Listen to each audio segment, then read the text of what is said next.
thermobaric weapon, also known as a fuel-air explosive (FAE) weapon, is a type of explosive that utilizes oxygen from the surrounding air to generate a high-temperature explosion. The term thermobaric comes from the Greek words for heat.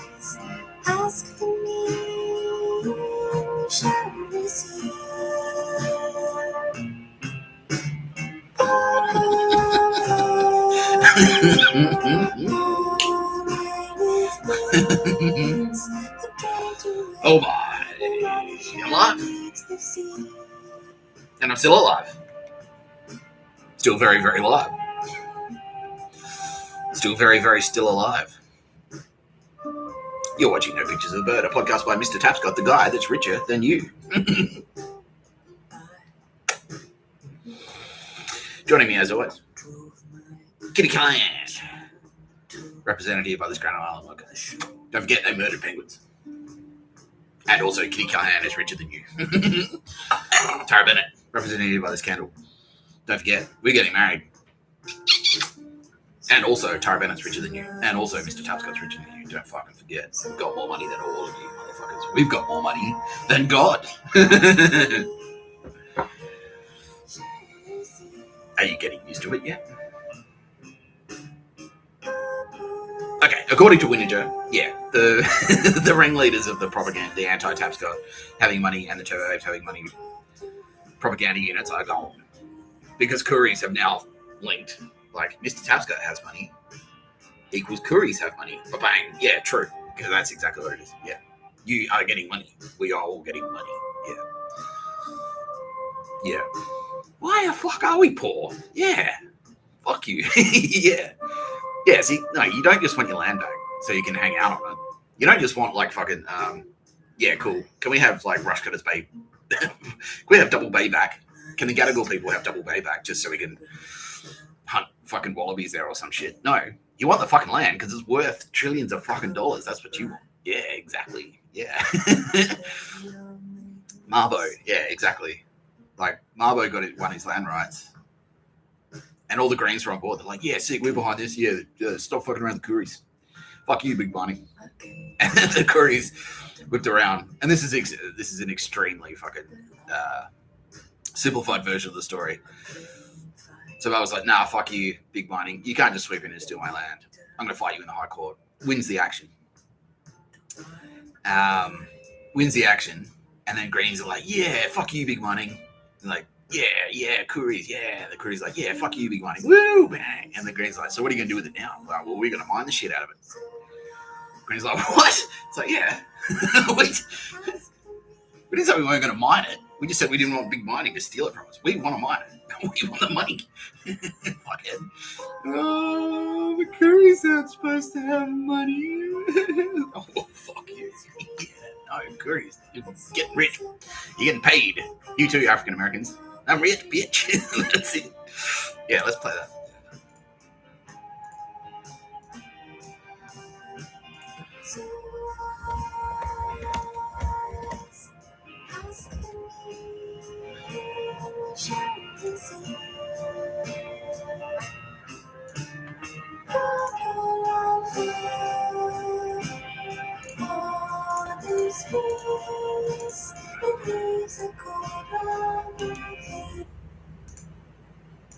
Story. As we all know, Congress recently... Good afternoon. I'm Chuck Taylor. Frank Dobson died last night in his sleep. Our top story. As we all know, Congress recently approved paying over $1 trillion to African Americans as reparations for slavery. Well, today, the first checks were sent out. Wendy Mullen is standing by live in Queens with more. Wendy? Thanks, Chuck. We're standing here in front of the Olympic Liquor Store in Queens, where scores of African Americans have been lined up for hours. We spoke to a few of them earlier. Ladies, maybe get a word? Hide the money, y'all. There's poor people around. With your broke. Sir, now that you got your check, do you plan on quitting your job driving this truck? Truck driver? I ain't no truck driver. I'm a janitor. Janitor? That's right, baby. I just bought this truck straight cash. And I got enough cigarettes to last me and my family for the rest of our lives. I'm rich. So, Chuck, as you can see, it's been a pretty amazing day. Back to you. Well, these checks aren't just affecting things on Beach Street. Wall Street is having a big day as well. Our financial correspondent, Michael Peterson, is there. Michael, what's happening? Chuck, a lot of activity, as you can imagine, here on the market. These people are spending money like hotcakes. Get this, Sprint stock has skyrocketed after the news that 2 million delinquent phone bills have been paid just this morning. Incredible. Gold is way up. Diamonds are at their most expensive level ever. Catchphrase around here is certainly bling bling. Oil has dropped to $1.50 a barrel, while chicken shot to $600 a bucket. Amazing news there. Just about everything on the market is up. However, watermelon is surprisingly flat to find many analysts out there. Chuck, get this. 8,000 record labels have been started in the last hour. Incredible. Cadillac announced that they sold 3 million Escalade trucks this afternoon alone. It's incredible, Chuck. These people just seem to be breaking their necks to give this money right back to us. Folks, I am happy to report that the recession is now officially over, and we have nobody to thank but all these black people with their taste for expensive clothes, fancy cars, and of course, gaudy jewelry. Chuck, I can't believe my ears. The news just keeps rolling in here. I've just been told that Fubu is now the world's largest corporation after merging with Kentucky Fried Chicken. Just another amazing development on an already amazing day, Chuck. Flabbergasting. A truly wild day that none of us will ever forget, no matter how hard we try. We're going to take a short break, but when we come back, the crime rate has fallen to 0%. How could that be? Did the Mexicans get money today, too? Chappelle Show. Chappelle Show. Chappelle Show. Oh, what happened? What happened to the music? Yeah. Get used to it, spastics. You get used to it too, legends. Yeah.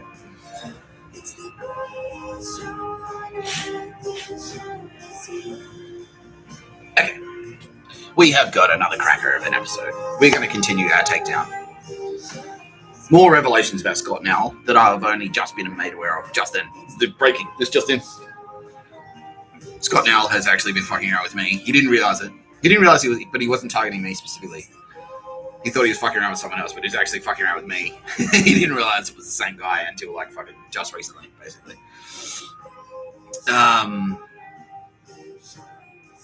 Yeah, and also about the big retailers, because like I was saying yesterday, the SAS, like they've got their hooks fucking into everything.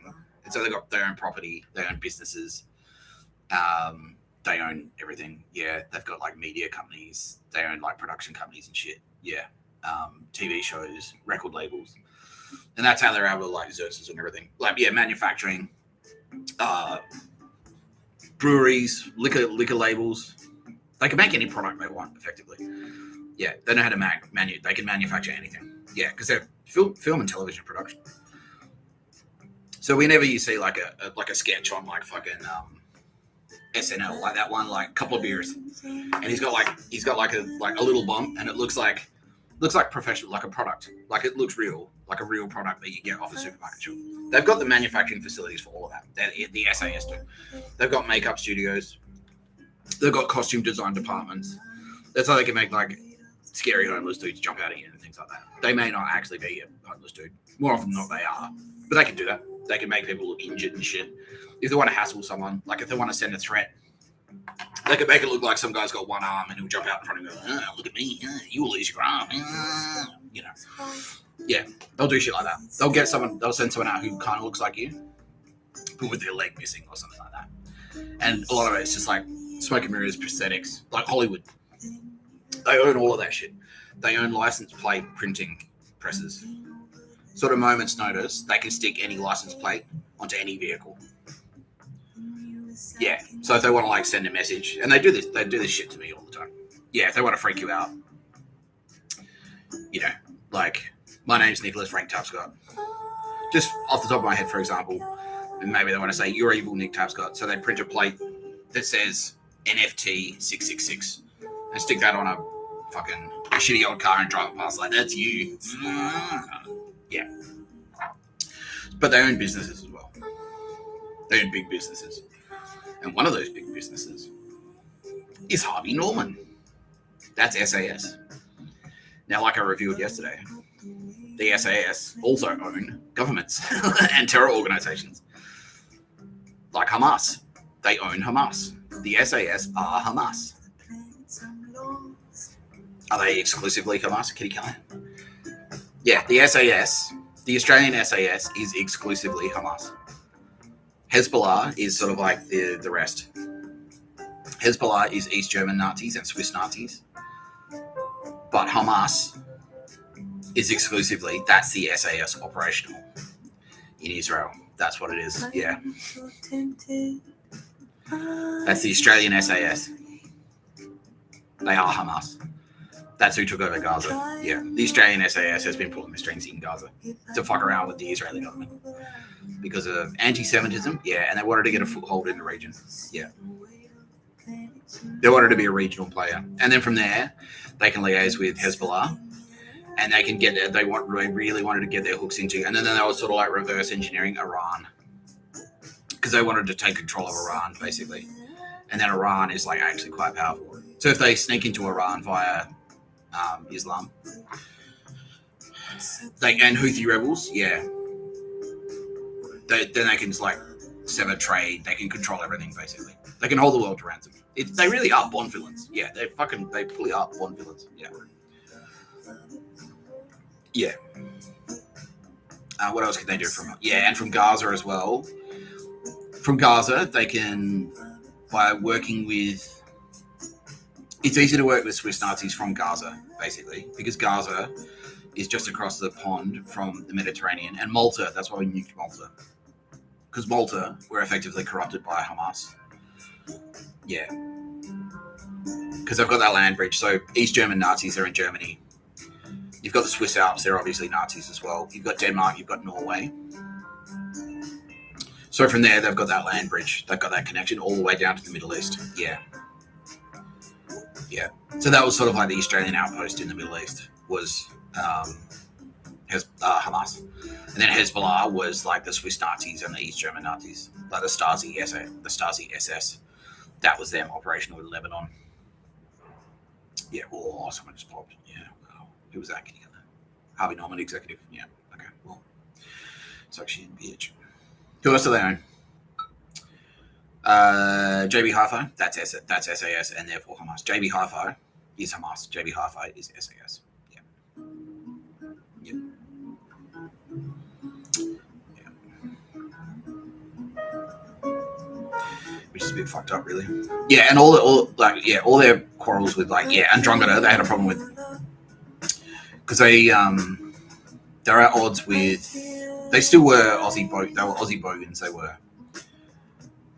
were Aussie bogans, and that's what they had a problem with. They didn't like Naruhito. They didn't like Yakuza. They didn't like Andromeda. They didn't like Vicky Brady. They didn't like Optus because Optus were Singapore, so they're Asians. They don't like Asians. They didn't like Vodafone because Vodafone were Malaysian. Did they like Telstra? They did they used to like Telstra, and then Telstra kind of got co-opted by Vicky Brady and Mike Burgess, and they didn't like Mike Burgess of ASIO. No, because he was a pedo. Yeah, even though Justin Drake was a pedo. Why didn't they like Opus Dei? Maybe.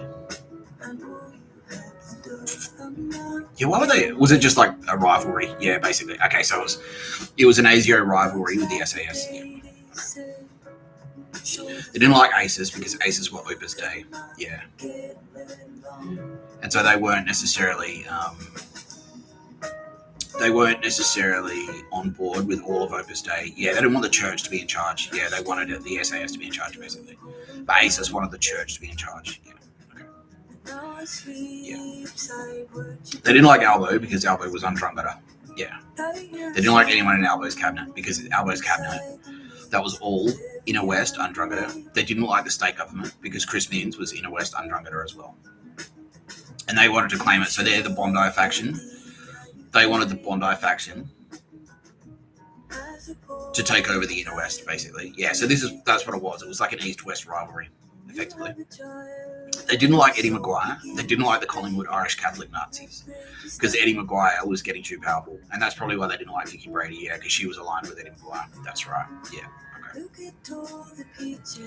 And Mike Burgess to an extent as well. Yeah, because he was aligned with Eddie Maguire as well. Yeah. They didn't really like Melbourne, did they? No. The Australian SAS were in Melbourne, but they didn't really like Melbourne. Yeah, because they didn't have any control down there. That's right. Because that's James McGrath's territory. James McGrath was Australian Signals Directorate. That's right. Yeah. So they had SAS in Melbourne, but they didn't control Melbourne, and that's why they didn't like it. Yeah, that's right. Yeah. All right, so that's it. Right. So yeah, just two of the businesses that they owned were JB Hi-Fi and also Harvey Norman. However, we'll just do this straight off the bat because it's going to make them shit their pants. Overnight. Oh, we've kind of been like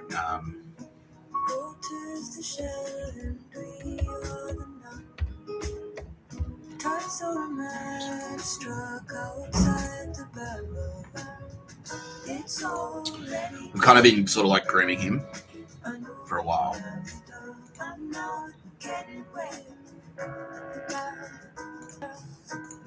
Yeah. This guy flipped years ago. So he's probably going to survive. Who knows? If he survives jail, he'll survive. Yeah. Yeah, because we flipped him during the pandemic. We flipped him because if you remember the controversy, where yeah.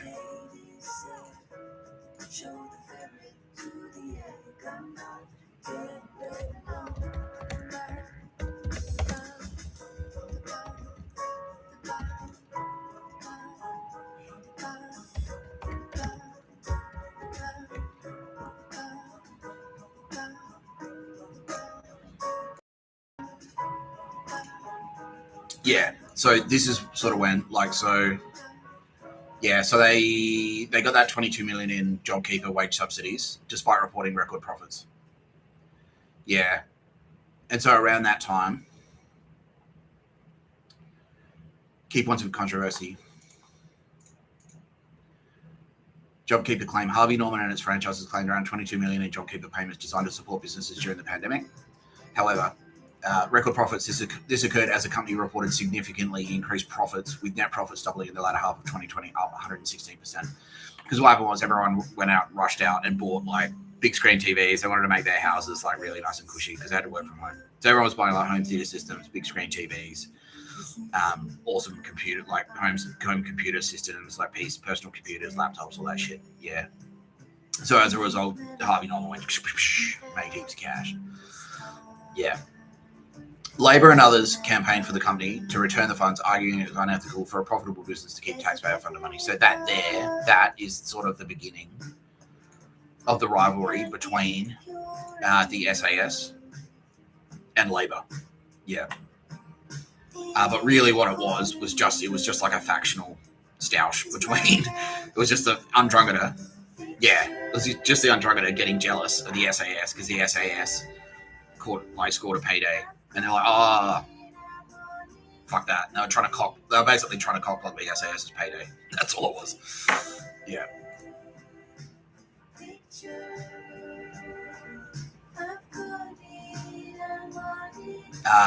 So Chairman Gerry Harvey refused to discuss the repayments publicly, citing personal views on the pandemic and JobKeeper, and faced criticism for enjoying substantial dividends while keeping the JobKeeper funds. Now, the reason for that, the reason he kept his fucking mouth shut is because around that time, and this is like maybe a couple of months before Mr. Tapscott wrote the letter to Meredith, ACIC approached Gerry Harvey and said, listen, cunt, we know who you are, we know what you do. We know that you're the SAS, and we know that you're effectively what you're doing is defrauding the Australian taxpayer $22 million. We also know you're Hamas, and we also know that you're a front for a terror organization. And we've got you connected to this many murders. How many murders connected to Harvey Norman? 375,000 worldwide. Yeah. That's connected to them. Yeah, they're connected to. So maybe they provided the intelligence. So maybe they sold someone a TV and then the TV spied on them and then they got murdered. Yeah. But all those 7 million murders during the COVID pandemic, Harvey Norman were responsible for many, many of them. Tens of thousands of them. Because it was like everyone was buying TVs and shit from Harvey Norman. The SAS were in there, like their tech teams were buying their things. The Harvey Norman tech team effectively is the SAS tech team. That's who we're fighting right now. They're doing Havana syndrome shit on me right now. Right this split second. Yeah. Yeah. So the OCIC and the handful of good police in the Australian Federal Police contacted Jerry Harvey and said, listen, cunt, and brought him in and said, we've got this on you. Either you flip or we kill you, effectively. Yeah, because you're a terrorist. That's it. Like, yeah. And they did the Henry from Goodfellas, which is like, look, your only hope now, because now the SAS are suspected, like, you've come off the street. They know they must know that you've spoken to police. They suspect you're a rat. So if you don't work with us and you go back out there, you won't have our protection and you'll be dead. They'll kill you. Yeah. So you have to work with us. And he's like, oh, fuck. Yeah. Oh, fuck. Yeah. And so he flipped. Yeah. And right now, he's being put into protection. Yeah, into protective custody. Yeah. Because he has given statement after statement after statement on all of you Harvey Norman spastics. He's opened the back door for Mossad. Mossad have been in there. 3PLA have been in there. Counter-tagging everything that you fucking losers have been doing. All this JBL shit that you think is your technology, Harvey Norman, that you've been spiking, it's been spiked on you.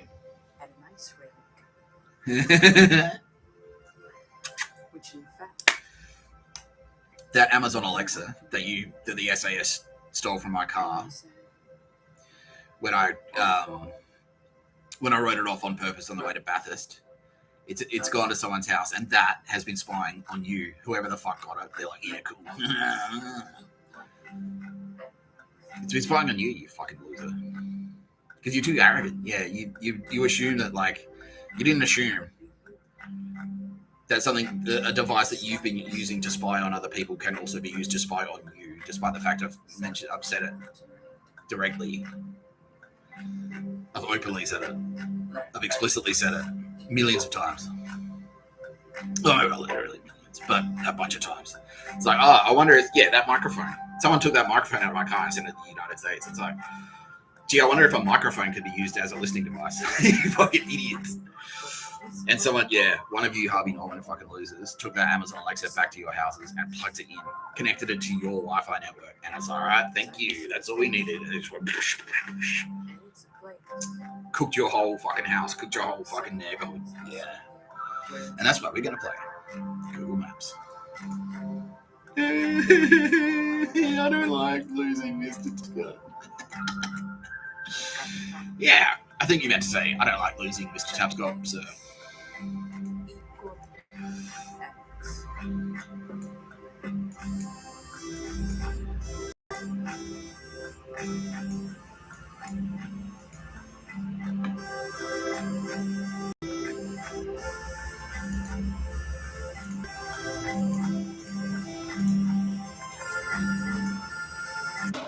A thermobaric weapon, also known as a fuel-air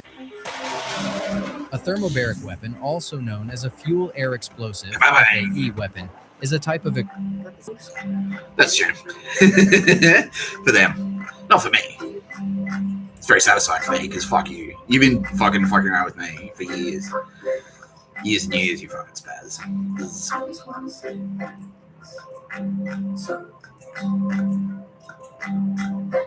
Fuck you. Yeah, alright. So.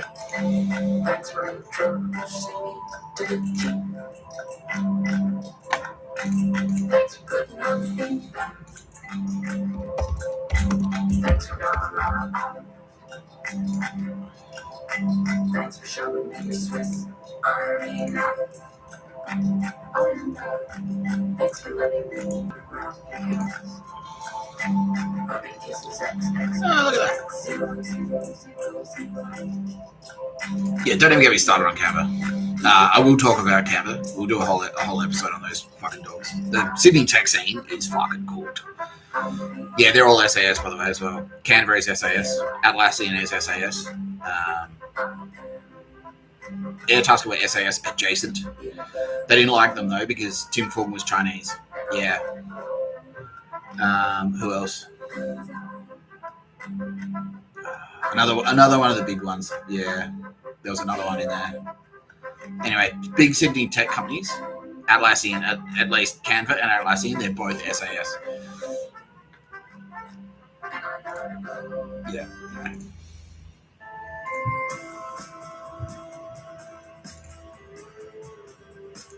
So, we established yesterday that Scott Nowell was working in Melbourne as a copywriter between 1999 and 2001, which means that he was like at the forefront of that East German exchange program, coming in through the dance scene, through the techno scene. That's when he was on the dance floor. He was doing pingers. He was a rich copywriter, up to his neck in cocaine and methamphetamine and speed amphetamine and MDMA and cocaine. I may have said cocaine twice, but anyway, he was in that rave scene. Now, the rave, and that's why around that period the rave scene became ruthlessly competitive because of that drug market. And that's where Scott Nowell was in the dance scene. He was there. Now, he didn't realize it was the same guy, and so what he was doing was he was keeping his eye on the rave scene around the world. And Melbourne had decided, no, the dance scene in Australia belongs to Melbourne. In the same way the East German Nazis in Europe went, no, the dance scene in Europe belongs to Berlin because Berlin is Nazis. That's like the proper Stasi secret police, the SS. They're like, no, this rave scene belongs to us worldwide. And it was happening worldwide as well. They started sending in goons to fuck up. Because technically the rave scene started in Manchester. It was like in the Hacienda, which is related to Joy Division, which is Ian Curtis's. Yeah. Ian Curtis, the lead singer of Joy Division, remember, he got murdered because he could dance. He could do cool dancing while he could sing. And Joy Division was a fuck you to Nazis. And so they murdered him. Now, his record label, the record executives that signed Joy Division and were publishing the records, who were releasing the records, that was a guy called Tony someone.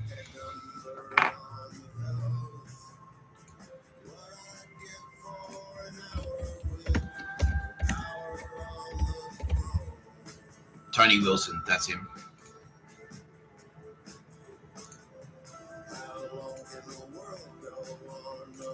Tony Wilson.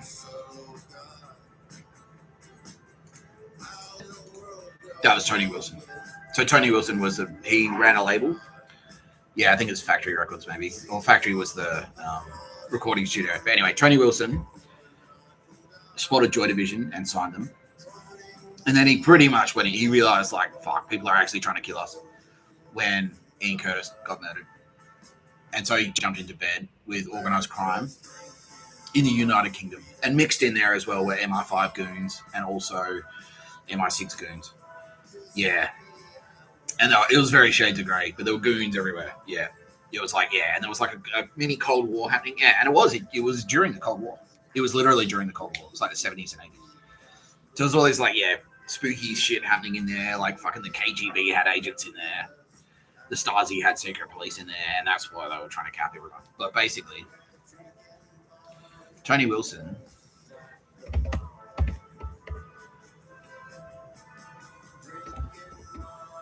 That's the end.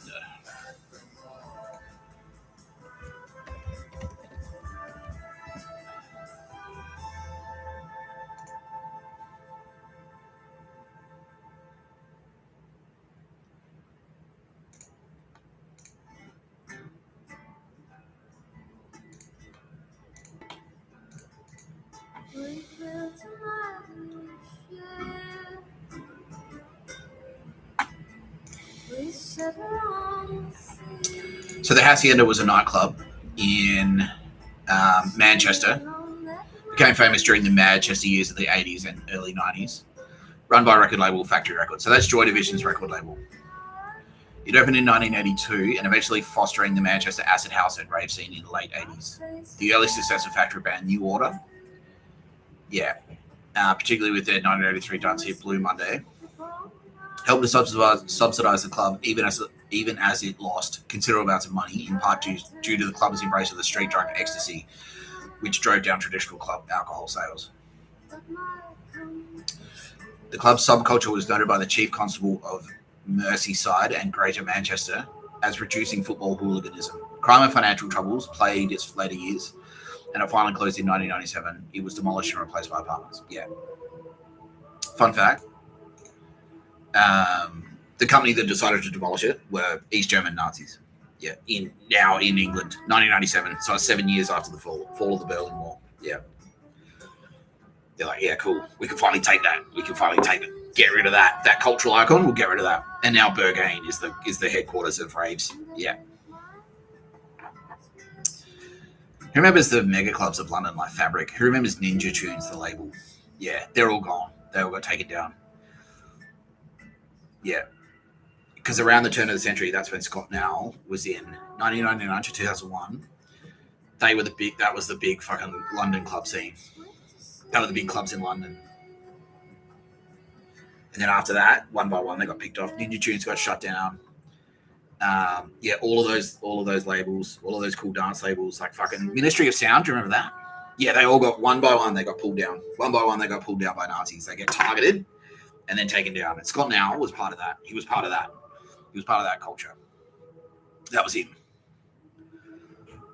So the Hacienda survived in its early days because Tony Wilson cozied up. Ian Curtis got murdered, and he's like, oh, fuck. And he realized that he drew a connection between, like, well, we played in Germany, and he's called Joy Division. They fucking got to him because he figured it out. Tony Wilson figured it out. It's like, it was the Nazis. It was East German Nazis. Fuck. Because Manchester's always been a political fucking melting cookie pot as well. There's always been tension there because it's always been like, there's communism there, there's commies there. So it's like, it was kind of like almost the front line for the Cold War. Because it was never that rich. And then you've got Buckingham Palace that's sort of in the south. Manchester's working class. Yeah, there's all this tension. Yeah, so football hooliganism, because you got Manchester United, and you got Manchester City. Yeah, and it's all working class. Yeah, football, like soccer, that's working class sport. And so there's always been that tension between the Royals in the south, King's Landing in London. There's always been tension between London and Manchester for that reason. Yeah, there's been shootings and riots and stuff in Manchester before. Yeah. It's always been like commies versus royals, basically. Yeah. And so in there, and then that's when, like, in the Cold War, you got East Germany, they were like Nazis, and then they got taken over by the Soviet Union. They were like, okay, well, we're commies now. But basically, it's just the same. It's just like, well, we just changed the, yeah. It's like, instead of shooting people for having the wrong ideas about Nazism, now it's having the wrong ideas about communism. They're the same. They're exactly the same. It's just a secret police force that will shoot you for thinking the wrong thing and listening to the wrong music. Yeah. Yeah. But it's the same. It's just totalitarian. That's the only difference. Yeah. Yeah, that's the only difference. Yeah. Spastics. Yeah. So Tony Wilson jumps into bed with crime. The rave scene starts there. But then, yeah, like I've just been saying, like the East German techno scene gets in there. Wall comes down. It's just like they're starting to leak in. They're starting to leak in through the drug scene because drugs are illegal, obviously, MDMA. They're in there, like, they're pretending to be criminals. They're in there, they're drug dealers and stuff. They're in the crime scene. You got Albanians and stuff like that. They're actually just a front. They're all spies for the KGB. They're all giving information to the KGB. They're all giving information to the Stasi. They're murdering people.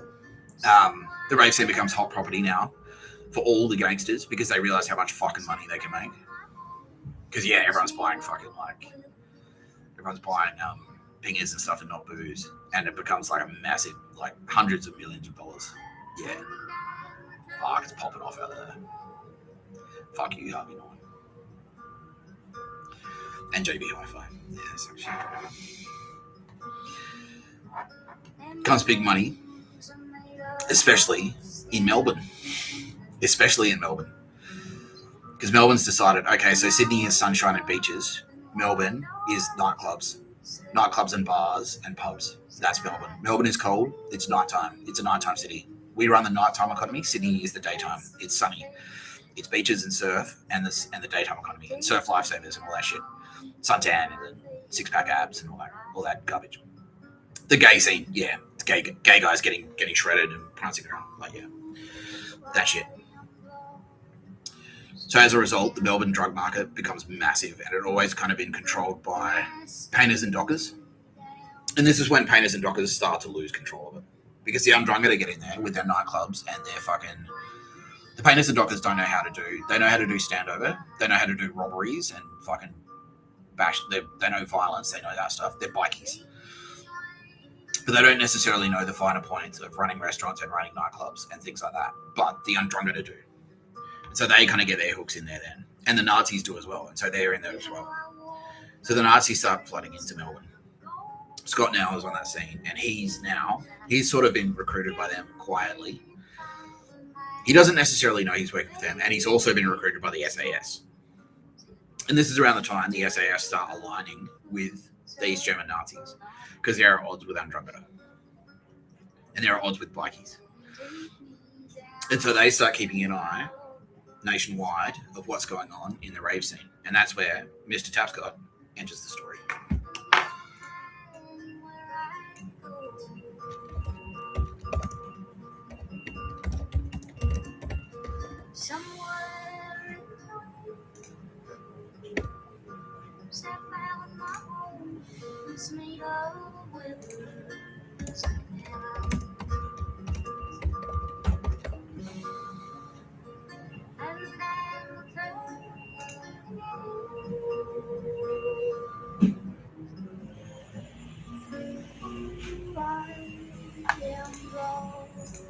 Because this is where Mr. Tapscott cut his teeth on the dance floor.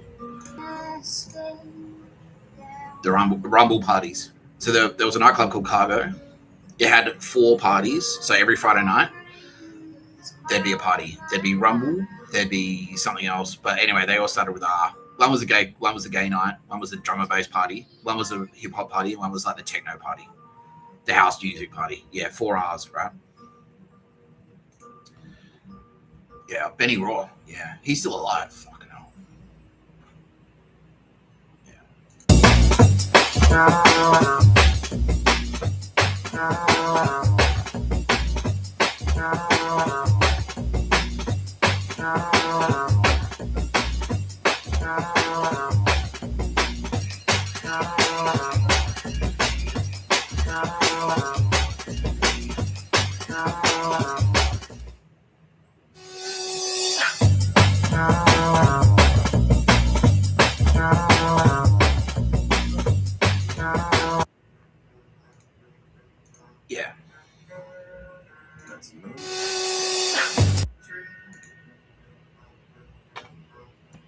So that's where Mr. Tapscott cut his teeth on the D floor.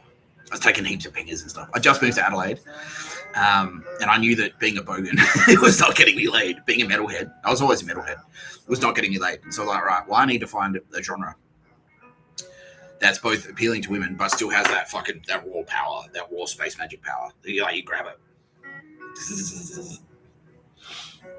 And that's what trauma bass was. Yeah, because that really fucking dark jungle, that's effectively heavy metal of the dance scene.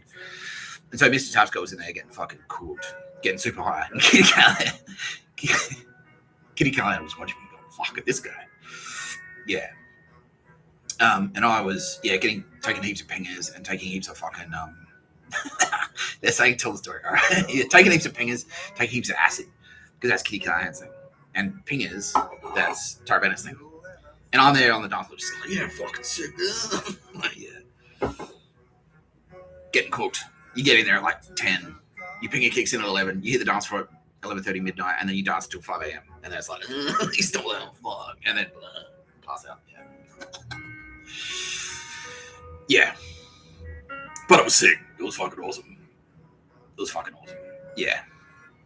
Now, yeah, they want me to tell this story. So one night, I went there. I don't think it was even a ruckus or a rumble or whatever, but I was just out clubbing. I was like, let's get some pingers. Like, yeah, cool. And let's get some pingers. I'm like, yeah, cool. Like, so let's find a dealer. You ask around. That's all you have to do, really. It's like, anyone know where to get some pingers? Oh, yeah, this guy. Yeah, cool. Obviously, no one suspects you're a cop because you look like I'm a skinny fucking 21-year-old. Like, I'm wasted. I think he's not a cop. Yeah. At that stage, plainclothes police just look like cops. Yeah, it was just like they just wear like t-shirts with collars, like "G'day, fellow kids."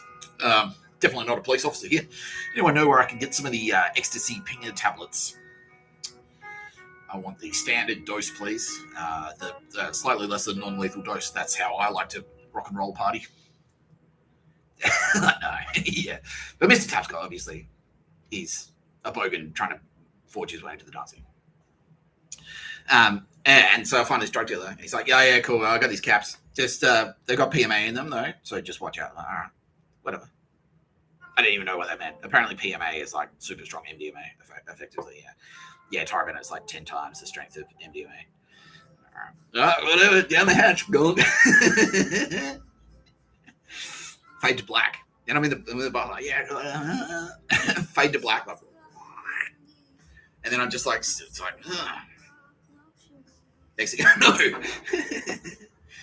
I'm sitting in my apartment, and all I know, I don't even know I'm in my apartment. All I know is that I'm sitting there in front of a telephone, and the phone's ringing. Like, hello. It's like, oh yeah, is this Nick? I'm like, yeah, yeah. Who's this? It's like, you don't remember who this is, do you? I'm like, no. Well, do you remember you said that you were having a fucking sick party at your house? And everyone should come around. Is that still on? I'm like, hang on. Yeah, I think so. I look around, I'm like, oh, I'm in my apartment and it's just fucking packed with people. I'm like, what the fuck? It's like, you don't even know who I am. I'm like, no. Or else he's saying, like, oh, fuck. And it was like all these strangers are partying in my apartment. My housemate was like, what the fuck is this? Yeah, that's like 40 people in there. This little one better. Yeah. Yeah, like, oh fuck. I just blacked out. Apparently when I'd blacked out, in that blackout phase, I was the coolest party guy in the universe. Yeah, fucking woo, high-fiving everyone. It's like, yeah, everyone's back to my place. Yeah, woo, yeah, Tapscott, yeah, this guy. And then I started sort of, that fucked with my head, man. It did. It really fucked with my brain. I kept like, do you like drum and bass? Like, yes. I just asked you that, didn't I? I was like, yes. I kept asking me the same fucking question again and again because I couldn't remember anything. I couldn't remember what happened like 2 minutes ago. But anyway, it was a cool night. It was a fun night. Yeah. So that time I was doing that type of shit. That was when I was like 19 or 20 or something. But yeah. And that was around the same rumble period. Yeah. Yeah, so that was cool. And then so that club night was on the radar, put that club, Cargo Club, and the Rumble crew on Scott Nowell's radar, specifically Scott Nowell, because he's now been recruited. Because as an agency copywriter, he's not just Stasi Secret Police, he's SAS. He's juiced into the SAS, and so they're kind of they've put the propaganda in his head. Oh, you're like the police force. You're like Australia's secret police force. Not a secret police force. You're like Australia's police. That's a secret. You mean like secret police? Like, no. There's no extrajudicial killings, right? Committed by secret police force. No. What?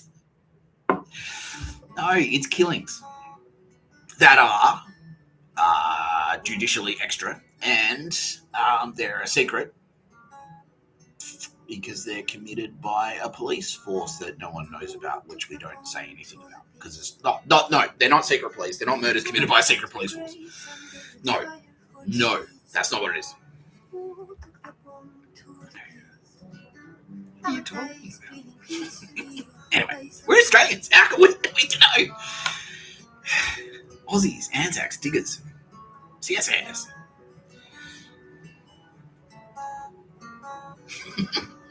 So that's it. It's all right, cool. So now he's empowered himself to like spy on people, and so Rumble gets a name for itself because it's and there's media coming up now. You've got Mixmag, you've got the internet. It's like the internet. It's like you've got like rave safe setting up websites and stuff, like forums. Yeah, you got chat groups and shit, like all that jazz. You got all that shit. Yeah, and it's kind of the internet is sort of like half underground still. It's like half underground and it's half above ground. Like it's not corporate yet. And so people are always, oh yeah, watch out for these pingers with the fucking red Mitsubishis are the best. Like, yeah, make sure you get some of them. They're like comparing acid, like stuff like that. So it's they're a network set up that he can tap from easily. Does he even travel to Adelaide? Okay, apparently he turns up to Adelaide. Yeah, to go partying and just to suss out the scene. It's like, all right, who's in here that we can fucking take down? Yeah. He didn't see me. No, he didn't. Okay, and we didn't cross paths then. No. So he didn't know who I was then. Yeah. But he was about to find out who I was. Because through the Rumble crew, so Rumble got shut down. Yeah, they shut it down. Due to pressure put on them by Scott and Al. Yeah, so all those Rumble DJs started to get stood over and started getting threats, like quiet threats, sneaky threats. Yeah. Yeah. Yeah. And that kind of blocked their ascension as well. Because they're like, well, we're famous DJs. Yeah, we should be playing like fucking warehouse parties and shit like that. We should be playing like big arenas. Yeah. And the SAS swooped in and said, don't do that. Nah, fuck you. Don't do it. Yeah. Yeah. They started clamping down. Yeah. Partially because they wanted to. Yeah. And they were sort of doing it because they knew if they clamped down on that, if they clamped down on raves, they'd be clamping down on the drug scene. This is partially. And the police were sort of on board for this reason. It's like, well, if we clamp down on raves, we're clamping down on the drug scene and therefore taking money out of the bikies' pockets and reducing their level of control over the city of Adelaide. Because Adelaide had always been run by the bikies. The mafia were in there, but they weren't the controlling faction. And the East German Nazis kind of wanted the Adelaide mafia to get bigger and bigger. And I was on that mafia's radar. Yeah. So they were kind of like, all right, well, let's get in here and try and control the drug scene, control the rave scene. And so they suppressed Rumble. So they put enough pressure on them and started making threats and things like that. Made it harder and harder to throw their parties. They started threatening the club owner, Larry. They started making threats against him. It's like, yeah, like you're for us, like you shut it down if you know what's good for you, that type of thing. Yeah, basically. Yeah, so now there was a bit of a spotlight on Adelaide. Because Adelaide is actually capable. Like fucking Jimmy Barnes is from Adelaide. Paul Kelly's from Adelaide. Adelaide's capable of producing musicians. It's just not capable of you can't get famous in Adelaide. Like if you want to have a career, it's capable of producing the talent, but then that talent has to go somewhere else if it wants to get big. Yeah. If you want to be like Sia, I think Sia's from Adelaide. Sia, SIA Sia, the singer. She's originally from Adelaide, but she's no one until she goes to London, and then she's like a huge songwriter. Fun fact, she's also a stupid cunt. Yeah. And she is an East German. Yeah, she's Nazi. Yeah, Nazi as shit. Yeah. Silicon Valley grade feminist Nazi.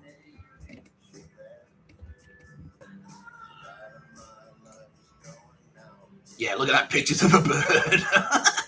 Fucking hell. Yeah, so she's a pictures of a bird fat chick, effectively, these days. Yeah.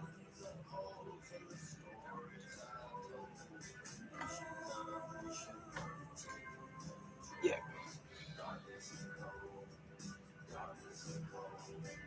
Big time. Yeah, fuck that. Anyway, that's it.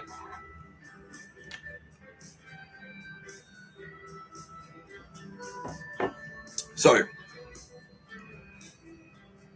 Adelaide now has a bit of scrutiny. It is now under scrutiny. Adelaide's now under a little bit of scrutiny, kind of globally as well. Because back in East Germany, they're like, right, we'll take over the rave scene because that's how we're going to infiltrate. We'll indoctrinate a bunch of kids this way, and it's a great way for us to get in there because it's outlaw. And this is how we can circumvent the local authorities. Because we can come in there, we can get into the rave scene, we can indoctrinate people, we can cultivate Stasi agents, we can spread propaganda, and all under the noses of the local authorities, because it's all underground. It's an underground network. We can do it, and we can help finance ourselves. We can help finance our local operations with illicit drugs that we will help smuggle them in through our networks, right? Because now they've got so they've got since the fall of the Berlin Wall, so now they're dealing drugs in the United Kingdom. They're dealing drugs throughout Western Europe.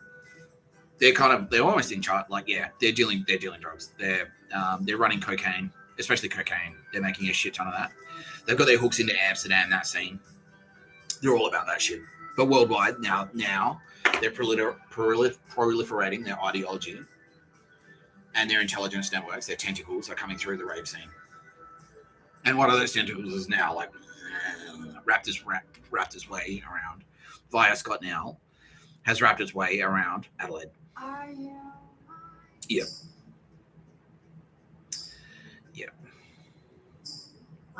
So the Melbourne dance scene as well. The Melbourne dance scene is now effectively trying to stand over the Adelaide dance scene, and they just kind of want it dead. So if you're from Adelaide, you'll cop attitude from Melbourne. Yeah, they'll try and kill you.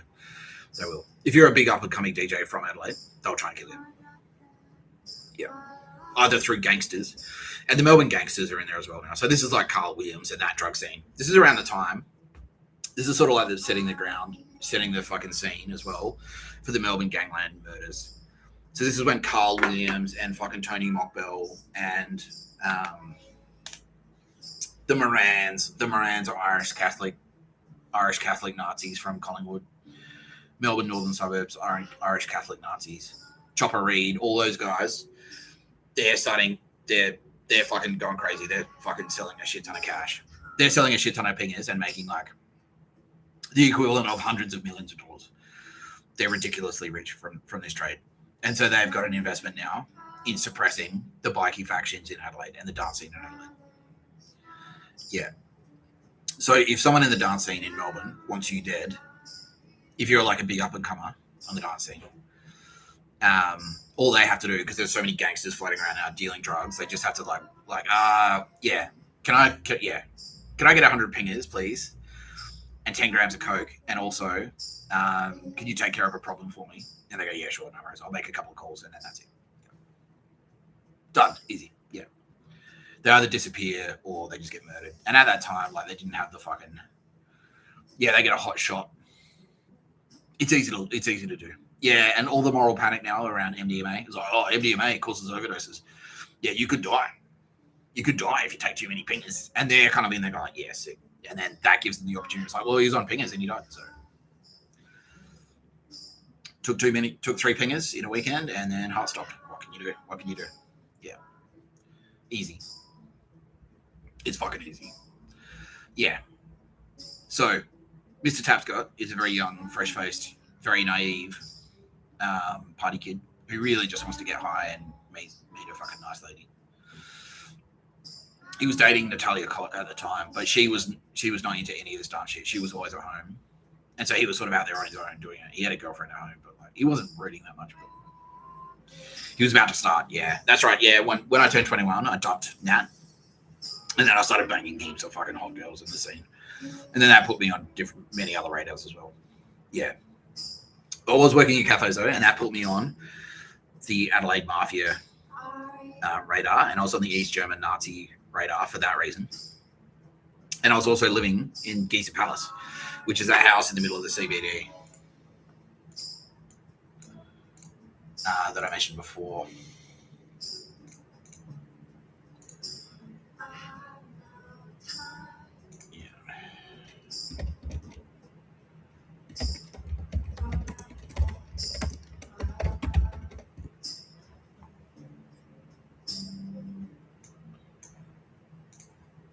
So I was living here.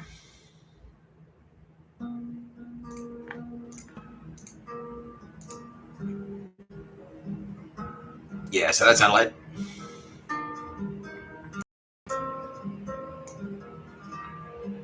Yeah, so that's where I live there. Cargo Club, where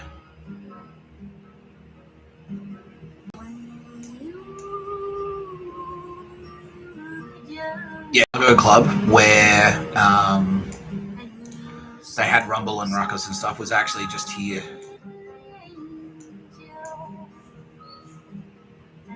Yeah, so that's it there. So that used to be the World's End Hotel, I think. Yeah, at that corner there, that's where Cargo Club used to be. Yeah, obviously they tore it down. Yeah, the university took the land. Yeah. But this is where I lived, in this house. And then in that backyard there, so you could actually go this way.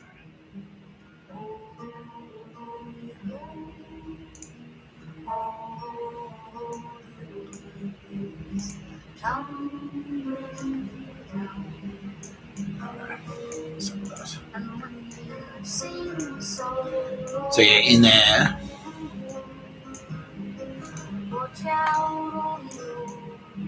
Yeah, in that backyard there where those trees are, we would throw fucking sick techno parties. So that's right, it's my 21st birthday. So my 21st birthday, I'm like, right, we've got Geese and Palace. It's a big old house. Yeah. Oh, he was a cocksucker. Yeah, now I'm being filled in on all the dog douche shards. Yeah, who descended on me once I started throwing parties. Yeah. So when I was 20, I threw my 21st birthday. So I'd been dancing at Ruckus, or at Rumble, sorry. I'd been dancing at Rumble and having a great time. And I was just some kid on the scene. And then for my 21st birthday, I was like, well, let's throw a fucking sick rave at this fucking Geese Palace. Because we had a big backyard, had a huge shed. Oh yeah, I remember this. Yeah. Yeah. Had a big backyard, had this huge shed. And this episode is just going to turn into nostalgia around Mr. Tapscott. But anyway. And so we set up decks and we threw a sick party there and we made it free. And because we're on Hindley Street, we're just off Hindley Street. So that was like sort of the nightclub scene anyway. And so we actually pulled business away and it fucking went off. It absolutely fucking exploded. Yeah, and it was like went fucking crazy. It was the sickest party. Yeah, it was. Yeah, Kitty Cat was like, that was fucking. Everyone's like, yeah, that was fucking sick. But that put me on the radar of Scott Now. He didn't realize it was Mr. Tapscott. He didn't realize it was Nick Tapscott. He just like, there's a new party crew. They're throwing parties in a house. After I've just shut down that fucking ruckus, or that Rumble. After I've just shut down Rumble, now there's a new one popping up. Fuck.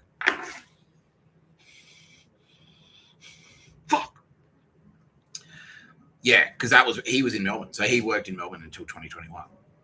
And that's when I did that. And he heard about it. Yeah. He's like, fucking shut that down. And then from that party, I met a guy called Connor Burt.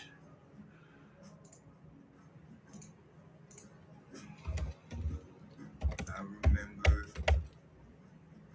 drinking at the dam.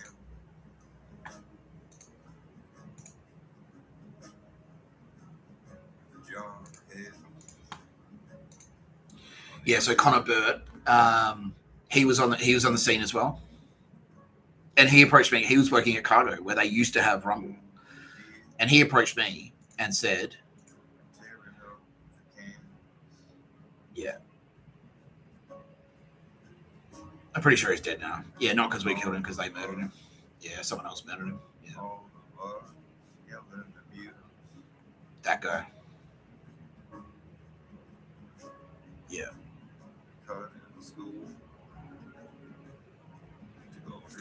Yeah. So he's on the scene.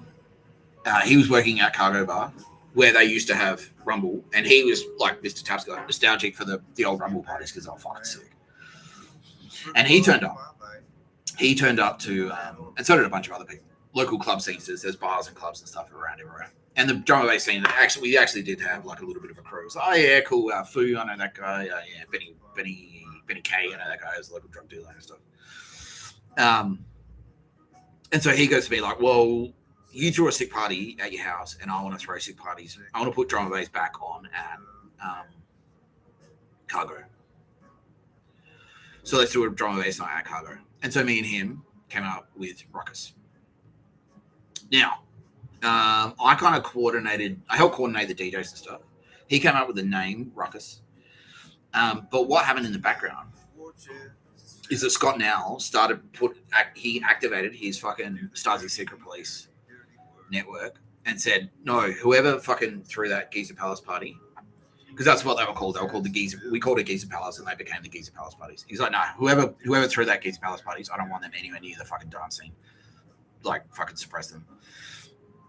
And so that's when people started turning up to the parties. Like, and we had 5 of them.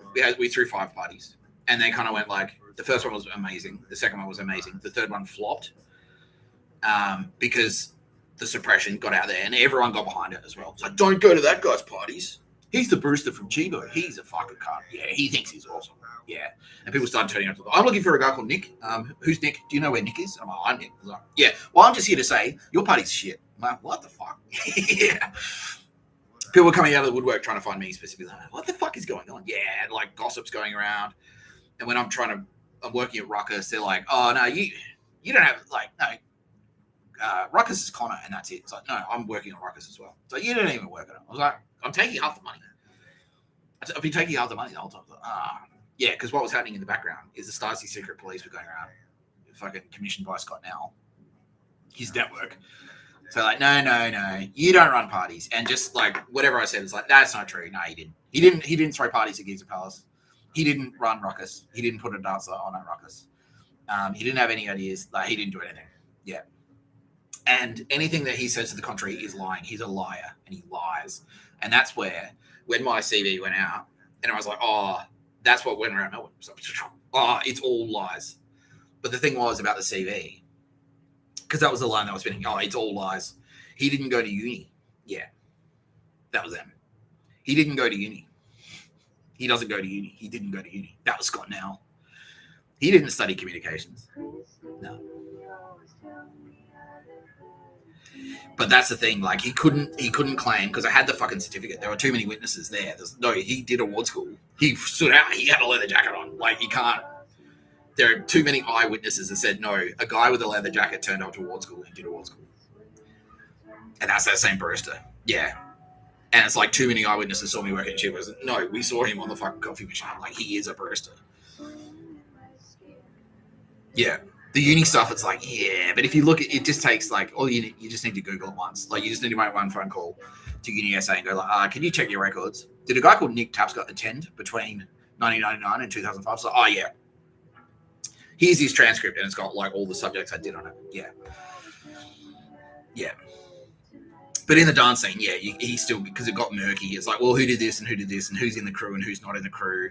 You know what I mean? Because it's like, it was like a record label. Who knows what goes on behind the scenes? So you can easily make claims like that. It's like, yeah. Like, Ronnie Wood was in the Rolling Stones, but he just sort of didn't do anything. He just kind of played drums. Like, the real songwriter was fucking Mick Jagger. Like, he was the real one. You know, you could easily make that claim. And if it's happening in the fucking 70s, like, what are you going to do? Like, so, well, there's no evidence. Like, who knows what happens? Who knows what was happening in the studio? So it's easy to kind of suppress. Like, Nick Tapscott knows nothing about dance music. The other thing that fucked them up was because they had everyone convinced, like, I was a liar that had nothing to do with Ruckus, and I had nothing to do with the Geezer Palace parties, and I was a liar. They had successfully delivered that message around Russell Street, and they were aided by local mafia, and I drunk it up. Yeah. Yeah. Yeah, I was just a drug fuck loser, and that was it. Yeah. Yeah. Also, a couple of femos jumped on the bandwagon. A couple of girls who I had sex with, like, and then didn't call. Like, why don't you're my boyfriend now? I was like, what? No, I'm not your boyfriend. We had sex once. Like, what are you talking about? Yeah, yeah. I hate you. Yeah. So they jumped on. Oh no, yeah, cool. So they're happy to spread it around as well. Yeah, but when I joined, I'm Gonna Fucking Kill You, and I started booking all the shows and. The thing that I did at the Grace Darling, I got all the credit for that. They're like, that was Nick Tapscott, the local promoter. He did that.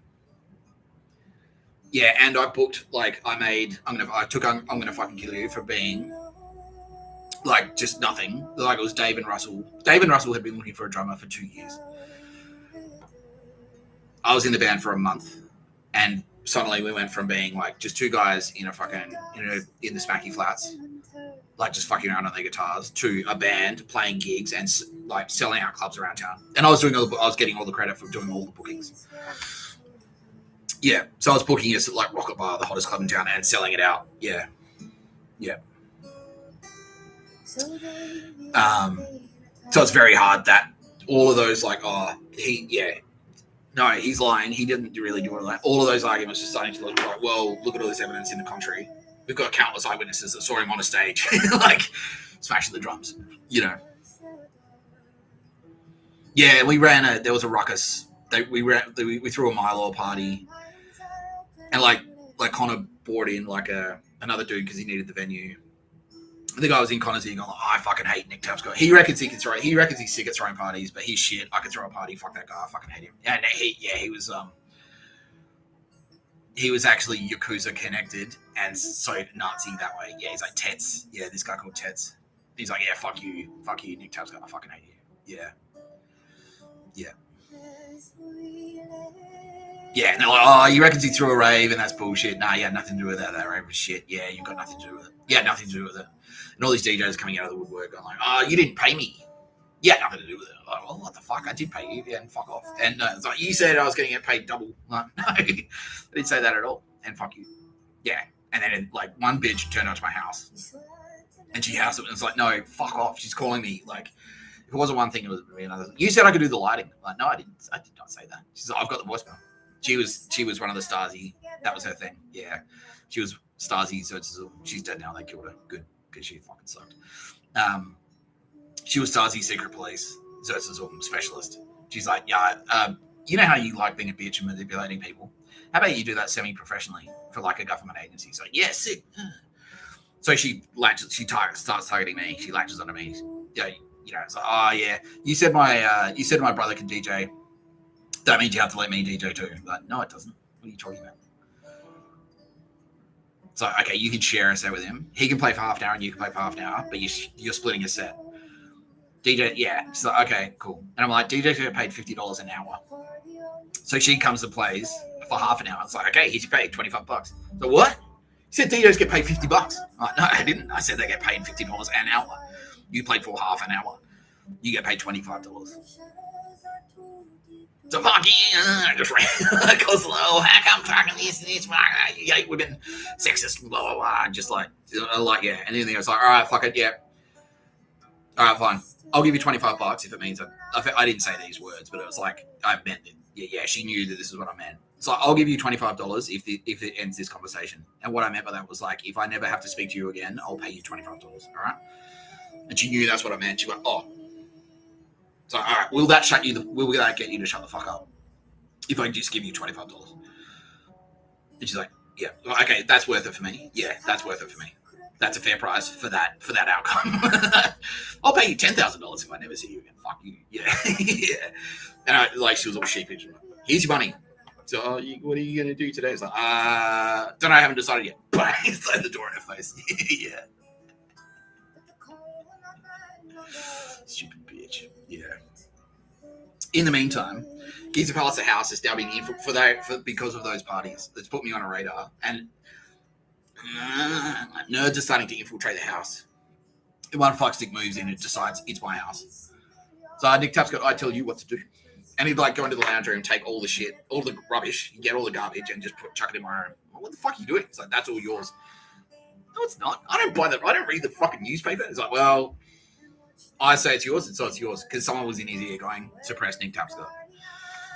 Yeah. And then he's like, oh, I'm going to let my friend move in. I'm like, okay. Does she understand that we're all dudes and this is a dude's house? It's like, yeah. And then as soon as she gets in, she's like, all right. Yeah. Immediately. It's like, nah, like, Nick, you're marrying my friend. I'm like, no, I'm not. She's like, I fucking hate you. And starts being a bitch. I'm like, all right, get the fuck out. Yeah. This is stupid. She's dead too now. They murdered her. Yeah. James Walker, who I live with there, they murdered him too. Yeah. Yeah. We can find out. They murdered him during the pandemic.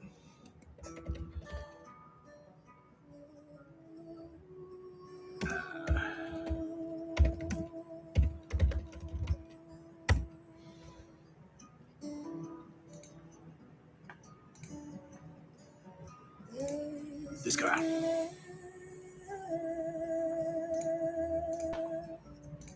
Yeah. James Walker. Yeah. So he was a character. I'm not going to talk too much about him because he was a whole thing. Yeah, he was a whole thing just on his own. But yeah, he was like both working for them and being suppressed by them. Because that's the thing. Like, if you're a star, like the KGB are a nightmare if they're targeting you. But if you're inside them, they are the fucking worst. Because the worst place you can possibly be. Because then everyone hates you. Like if you're a KGB agent, the KGB are suppressing the shit out of you, and also the CIA are trying to kill you. Like, so it's even worse. It's even worse for you. And that's what was happening to him. So he was doing favors for them, and at the same time, they were suppressing him. And so he was like, fuck. Like, he was just super frustrated. Like, they'd cock block him constantly. They wouldn't let him get laid. Yeah.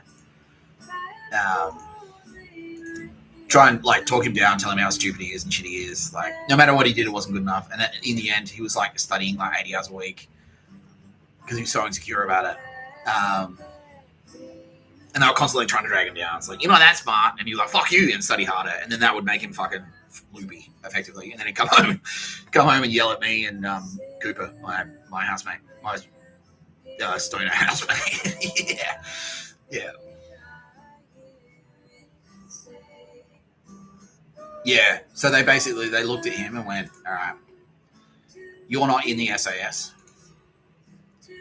You're not in the Andromeda because you're not in fucking Hospo. Yeah, you don't have any friends left. Yeah, you're not in any faction, basically. You're not Andromeda.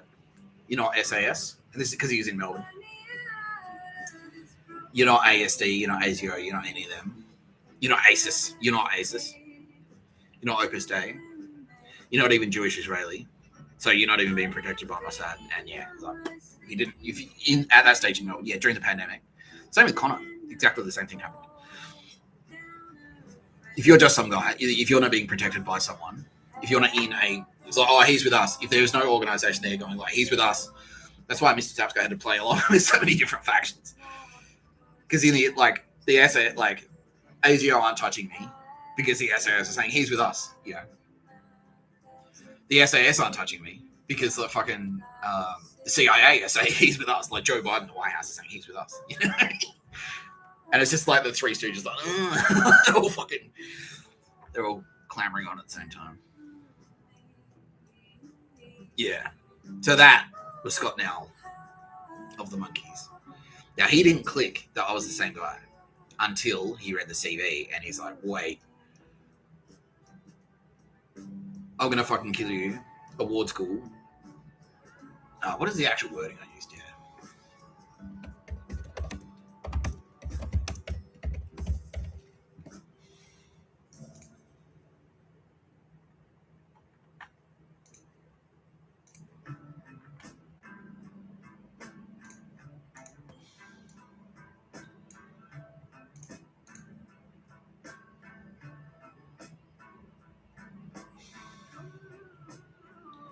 Yeah, so this is what fucked him up because his line had always been. Nick Tapscott is a liar. Whatever he says isn't true. But on this CV, that's true. Plenty of witnesses. Yeah, because that was the thing. He's like, oh, kill this guy because he did award school, and then whipping around going like, kill this guy because he's saying he did award school but didn't kill him, but didn't do it. It's like, wait, which one is it? You want us to kill him because he did do award school? Or you want us to kill him because he didn't do award school? So. What are you saying, Scott? He's like, oh, fuck. Yeah. Kill this guy because he did award school. Wait, but yesterday he said we should kill him because he didn't do award school. Did he do award school or he didn't do award school? Fuck. And then there's enough witnesses like, no, you didn't. Yeah, no, Ben Coulson's going around saying we should kill him because I met him at award school. And then Scott Nell saying like, but he didn't do award school. He's lying. It's like, well, hang on. No, we're confused. Yeah, we're confused, Scott. Yeah, so the SAS, to their credit, it's like, well, you can't argue that maybe he didn't do that well in award school, but he definitely did award school. Yeah. And there are enough, there are enough witnesses to say that, no, definitely did award school. There are enough witnesses to say, like, yeah, not that many people knew me. Like, they didn't have many connections to communications. UniSA, yeah. but enough witnesses where they say, like, oh yeah, and because because this is a demonstration as well. This is product demo. It's like, well, clearly he can write, so maybe he's okay. This is a fairly strong indication that he has studied professional writing. Yeah, enough people. Yeah, I was literally like publicly visible on the street at these cafes. Like people, I was famous for working at them. Everyone knew the barista from Arcadia and Distant Post. I worked at Alkiston, and there are enough witnesses to say that I worked there. All of that is true because all of those people were saying, yeah, because Karen had been out on the street saying, I work with Nick Tapscott at Clemenjet and I fucking hate him. And so that, again, so he can't say he didn't work at Clemenjet because Karen Quinn's out there saying, that guy worked at Clemenjet and that's why I fucking hate him. Yeah. So all of this is true and undisputable. IGF, I'm going to fucking kill you. That's undisputable. Yeah, while studying, I tried my hand at club promotion. When he read this, while studying, I tried my hand at club promotion. I've run about 60 individual events, including raves, house parties, and rock and roll pub shows. It never made me rich, but it was a super fun, happy way to pay some bills and drink free beer. Some of the skills even stuck, and so did some of the beers. To my waistline, that is.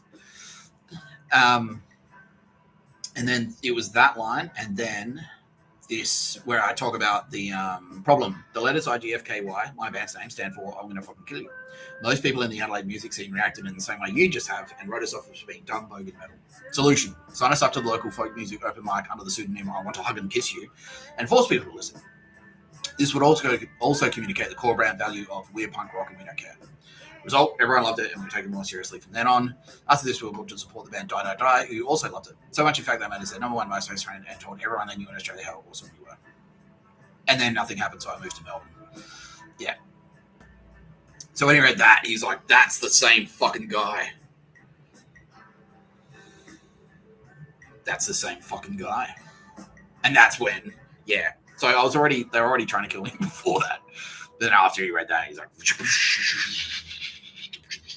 yeah, trying to kill me. Yeah, he's like, fuck that guy. Yeah, and suppressing me and doing whatever he could. Yeah, effectively. So that only took 1 hour and 20 minutes to say. But that is my connection.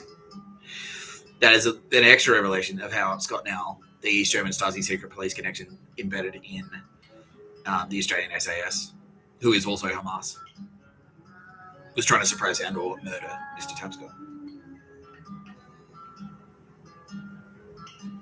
Very thorough, says Kitty Callaghan. Thanks, Kitty. Love you, Mr. Tapscott. Love you too. Yeah.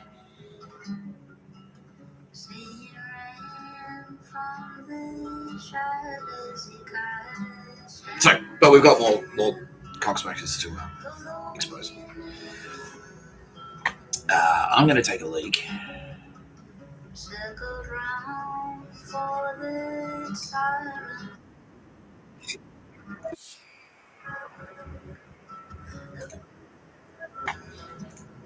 Jews, homosexuals, Mexicans, Arabs, and all kinds of different chanks stink, and I hate it. I noticed you referred to African Americans. What exactly is your problem? How much time you got, buddy?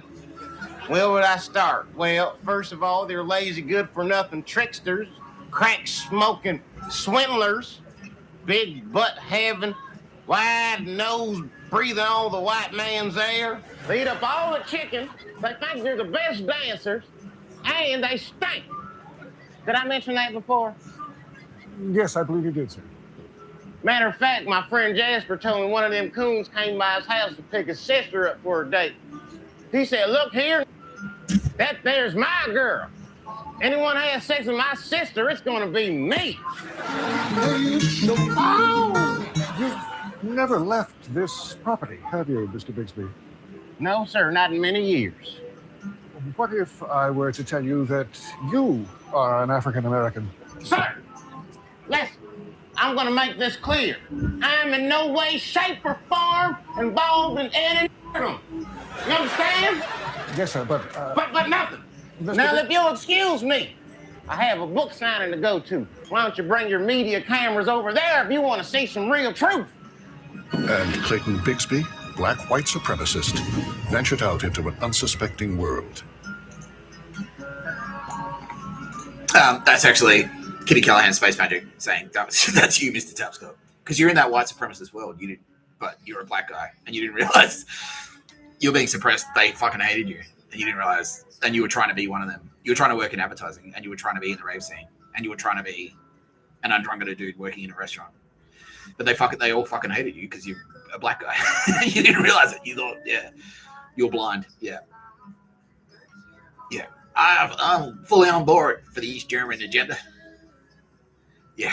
But really, I'm like, no, fuck, I'm a Jew. Yeah. Yeah. Anyway. Let's talk about this bitch.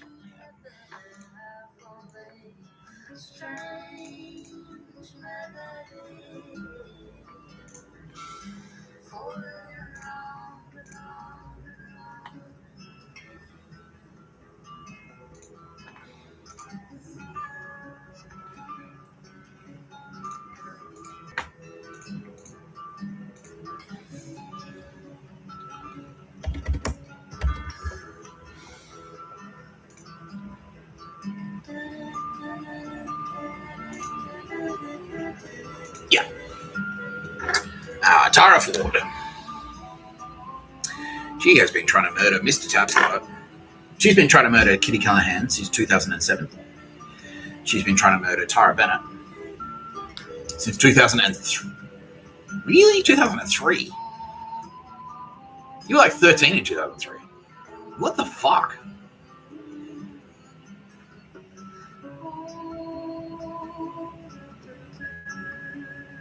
Through SAS, yeah. Fucking hell. 2003, Tara, the 13-year-old girl, the cute 13-year-old blonde lady, somehow got on. How the fuck did that happen, Tara Bennett? Through her father, basically. Yeah, so Tara Ford. Because Tara Ford was in the UK in 2003. How the fuck did she hear about you back then? Did you do something in school? Yeah, you wrote a story in school. Tara Ford read it. Oh, yeah. Were you working for ABC Radio in 2006? Yeah. And so that's how you got into, because you wrote something. Yeah. Okay. So you did something cool in high school. You won a prize or something. Yeah. Is it on the internet? Yeah. Okay.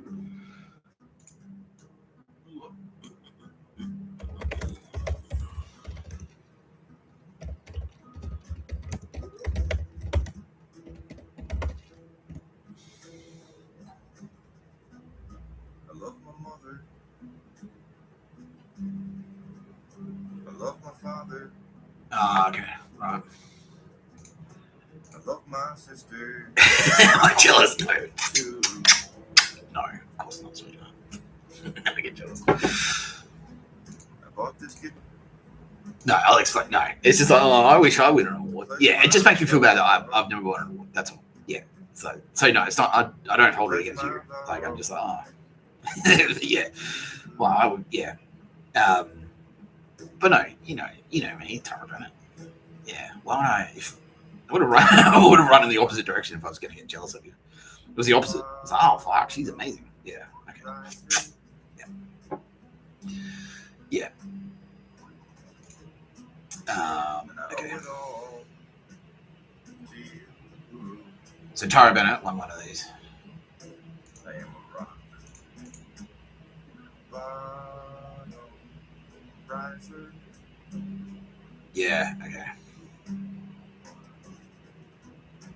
And I owe it all to you.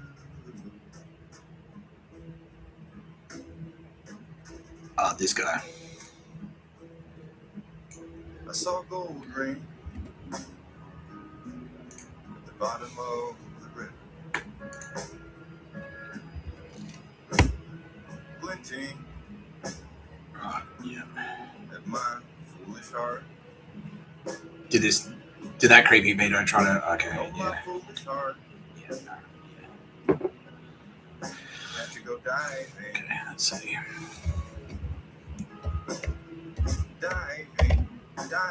diving into the murk. No. Okay. But anyway.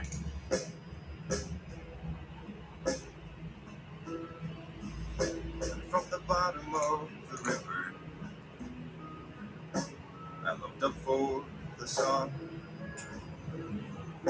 which had shattered in the water. The pieces were rained Okay. down like gold rings. Were you on the shortlist, or did you win, Tara? Danced through my hand. You won it. You won New Journalist of the Year at the Clarion Awards. Yeah. Okay. I thrashed and I grabbed. Yeah, because usually that's the only way to get in to advertising is you have to win an award. Yeah. Yeah. But it's a Tara Bennett at the age of 13 or 14. 13, at the age of 13, started writing stuff for a local paper or something. Yeah. High school or like outside of school? Yeah, outside of school. Yeah. Extracurricular writing. Yeah. And this creepy pedo spotted her. I left my sister too. Yeah. Left her standing. This creepy pedo who worked at Channel 9 before he was fucking capped just recently. They pulled me out. Spotted her and went, she is very pretty Mighty, mighty river. and very underage. And that's just how I like it. Started grooming her. Started grooming a very young Tara Bennett. Which is disgusting. Yeah. But that award, yeah, and now that guy. And Tara Bennett went like, fuck off, because she's smart. Yeah, and basically, yeah, just, you sort of quit writing as a result. Yeah, and you're like, nah, I'll come back when I'm older. That's what you thought. Yeah, okay. Did your parent? Nah, you didn't, and you didn't really tell anyone at the time. No, okay. I'm sorry, Tara. Yeah, she's not that. Yeah. Did you win the award and then he got to you, or did he give you the award because he's like, well, I gave you an award, now you're gonna pay me back? Like, yeah, that's disgusting. Great. Yeah. Yeah. I love my sister. Yeah. Okay. But that put her, and then he made it because he was SAS, and so he made a call to this bitch. Pledge my love. Pledge my love to you. Yeah, and said to Tara Ford, keep your eyes peeled for Tara Bennett. Because Tara Bennett doesn't have a lot of gratitude. Yeah, she doesn't appreciate what we've done for her, and therefore she must pay the ultimate price, basically. Yeah, and so Tara Ford was already a highly reputed assassin working in media. A Nazi assassin. Because let's look at her background.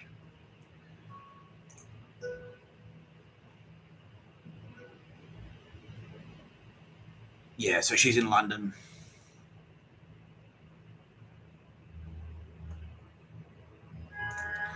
Tara Ford's in London because she's originally from the UK, I think.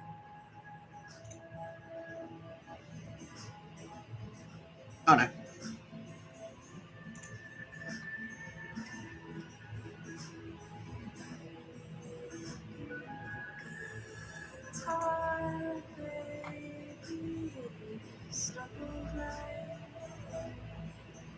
Into the blinding light, to the face of the sun. The Midwest song all the way to San Francisco Bay, to the face of the sun.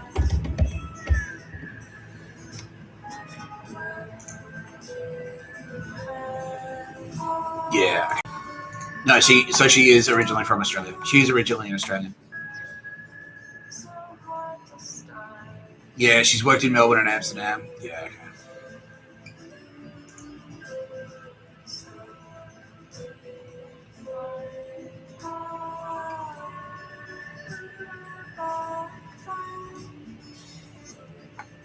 Yeah, okay.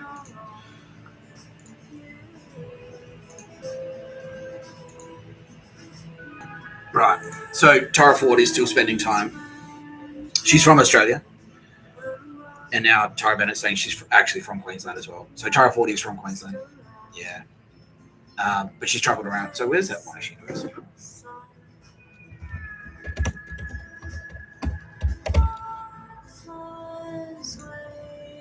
Yeah. Okay. She's from Queensland. She grew up in Queensland. This is Tara Ford. Tara Ford grew up in Queensland, moved to Melbourne to study at Monash University, got her first couple of jobs there, and then went to London to work as a creative there. So she hit the big time. But the whole time, so Tara Ford was SAS from the age of 19. Yeah. She committed her first murder at 23. By the age of 29, she committed 72 murders. Because she'd gone to London, and in London, it's murder fucking capital there. London is out of control. And especially when Tara Ford was there. Because you've got all the, yeah. So that's when all the East Germans are starting to flood in. And that's when, because she is, so let's look at this.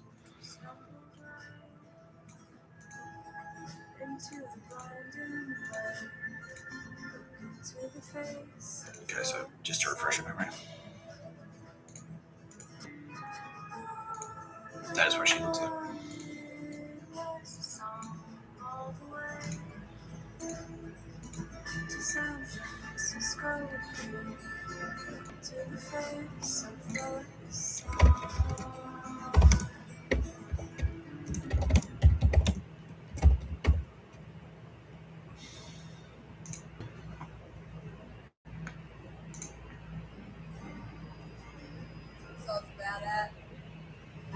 Yeah. So she's Tara Ford. The name Ford primarily comes from Old English meaning a shallow river crossing, used as topographic surname for someone living near one, or as habitational name for numerous places named Ford. It also has Irish origins, an Anglicanization of Gaelic names like Magoila and Namath, where the ending was mistakenly thought to mean Ford, and even appeared as a name for the famous car company founder Henry Ford, whose family had English roots. Yeah. Yeah, Old English word for Ford. Irish origins. Yeah.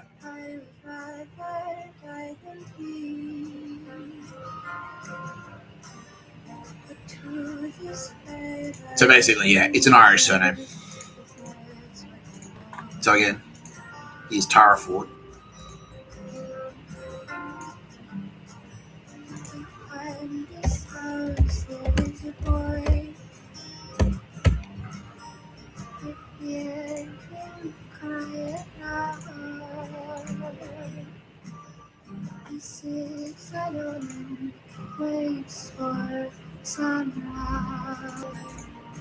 And here's Henry Ford. Here's Tara Ford. And here's Henry Ford. I think you can see where I'm going with this.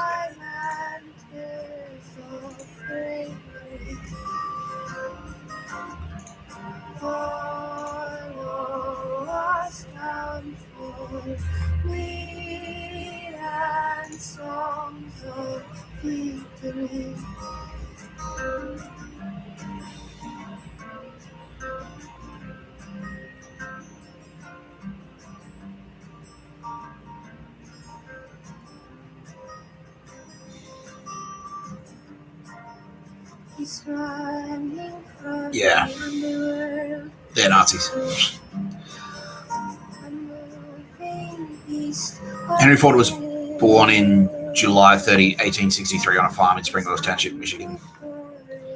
Dowsey was born in sort of the intersection of Ford and Grateful Roads, present-day Dearborn. His father, William Ford, was born in County Cork, in Ireland, to a family that had emigrated from Somerset, England in the 16th century. His mother, Mary Ford, Lee Littlegot, was born in Michigan as the youngest child of Belgian immigrants. Her parents died when she was a child and she was adopted by neighbors. Okay.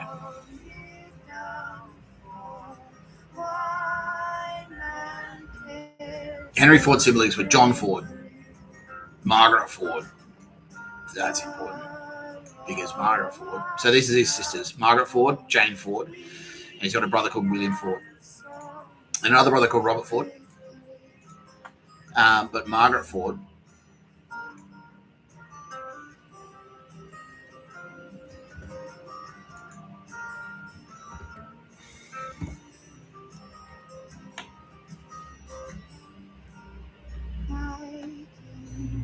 dreams from gold. My dreams from gold. My heart needs no gold.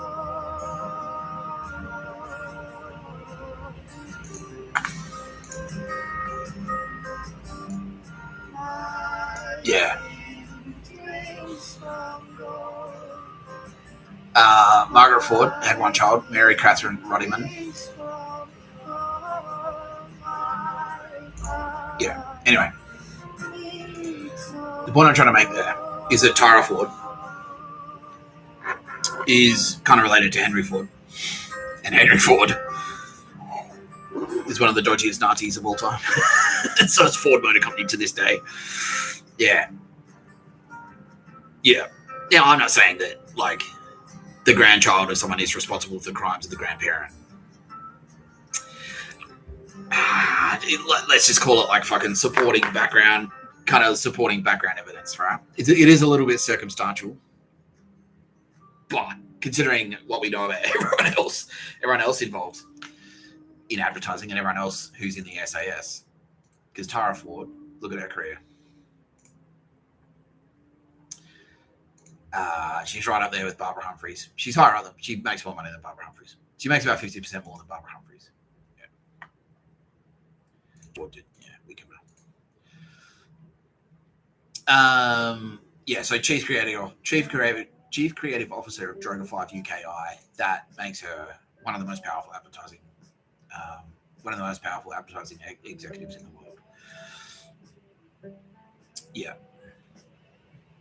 CCO of Accenture Song. Yeah. And that's why she was kind of friendly. She was kind of partial with Keogh, because Keogh was also IRA-ish. He was Irish-ish.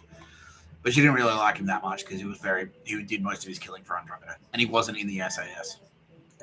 Where Tara Ford was indoctrinated into the SAS from a very young age.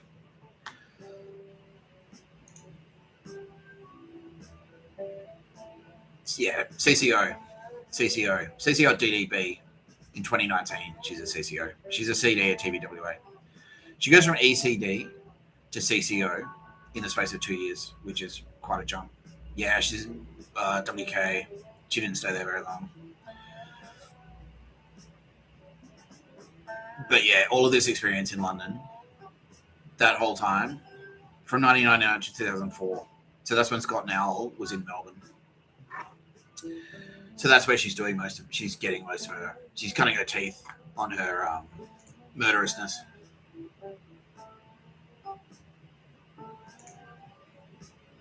That's where she's cutting her teeth on her murderousness.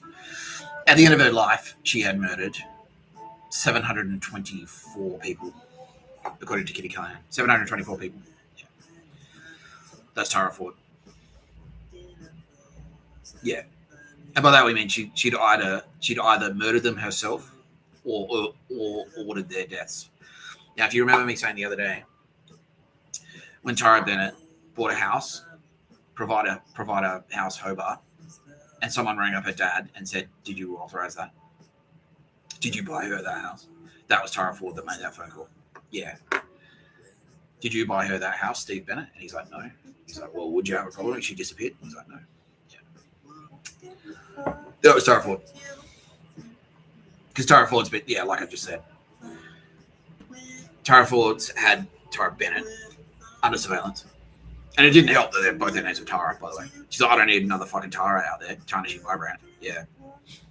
They think like that. They do. They do think like that. Wait, they've got an Asian? I don't need another Asian out there. I'm the Asian one. Yeah. Wait, they've got a, this is, Scott Detrick would think this to himself. Like if another fat dude came into the agency, he's like, "We've already got a fat guy. We've already got a fat one. I'm the fat one." Yeah. So Tara Ford legitimately was thinking, "I don't need another Tara out there who's creative and good at writing." Yeah, so Tara Bennett was on Tara Ford's list since then. Yeah, compounded by like the fact that creepy other media dude was like trying to rape her, and she said no.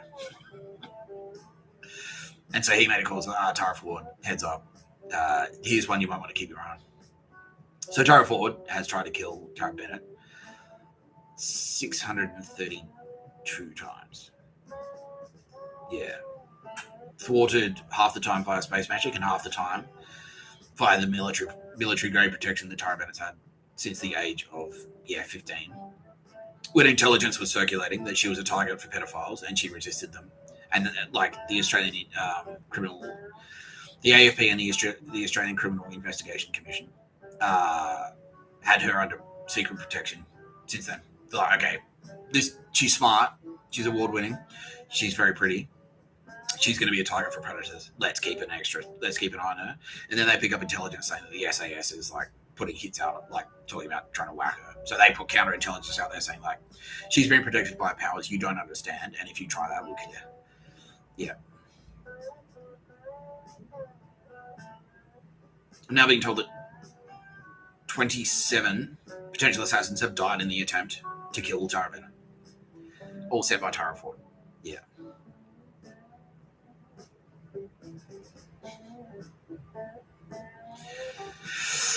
Dog shit.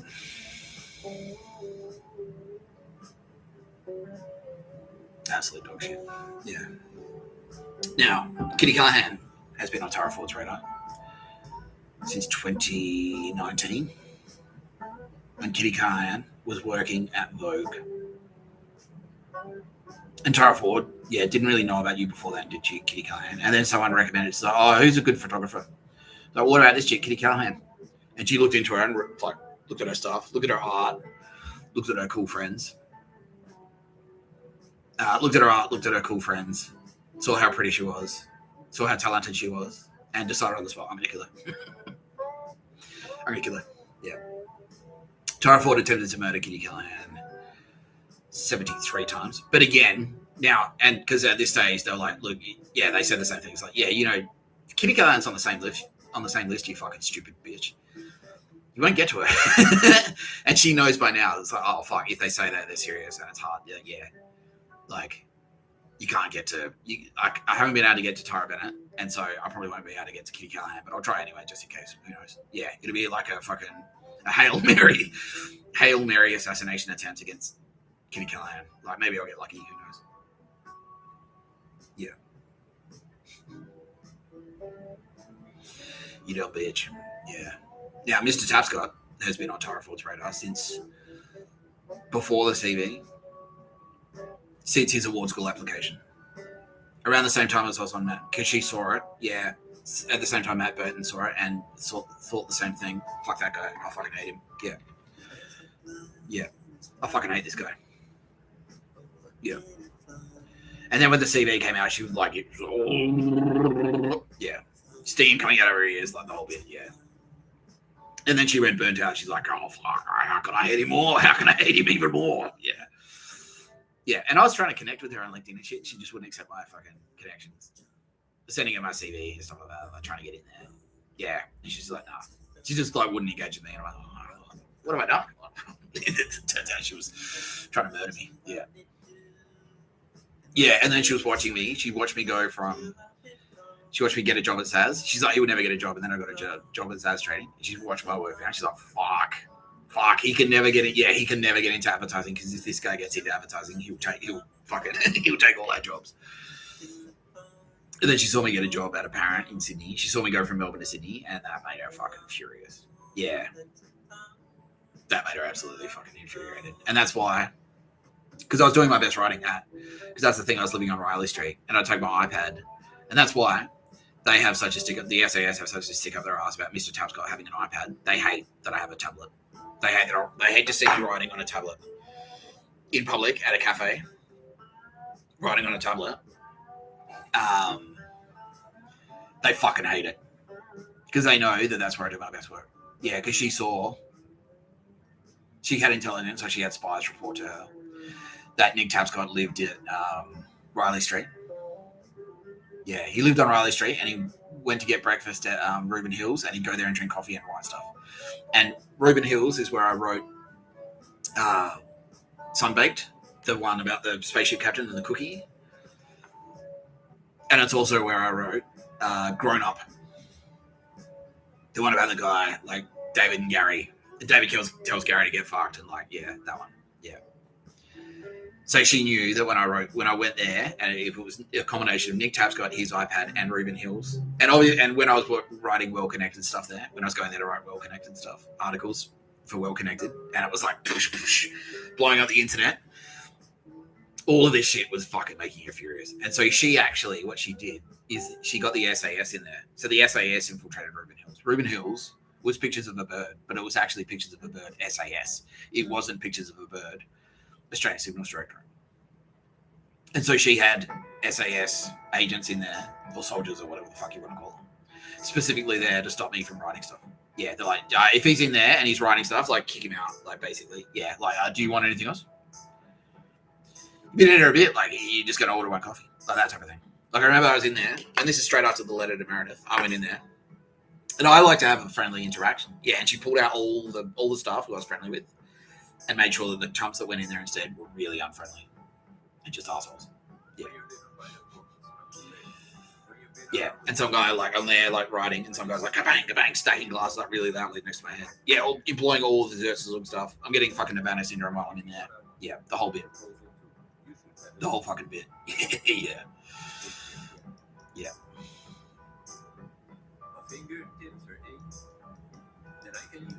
So that was horrible. So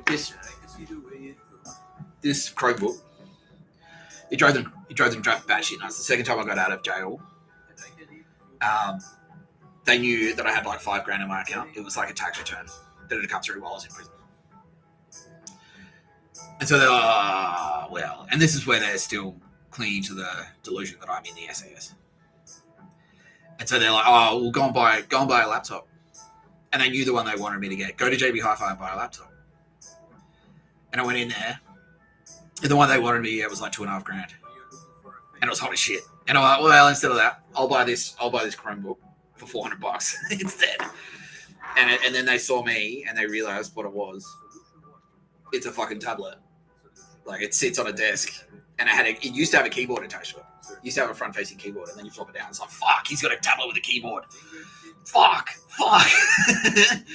And the SAS was sending in, like, coughing children to Victor Harbour. I did this on purpose. I took the Chromebook out. I was like, well, all right. And I was like sending out feelers going, does anyone have a copy of the letter I sent to Meredith? Because I don't have it anymore. Yeah, there's one thing I haven't brought up yet. And that's that website that I wrote that got taken down. I'll show you.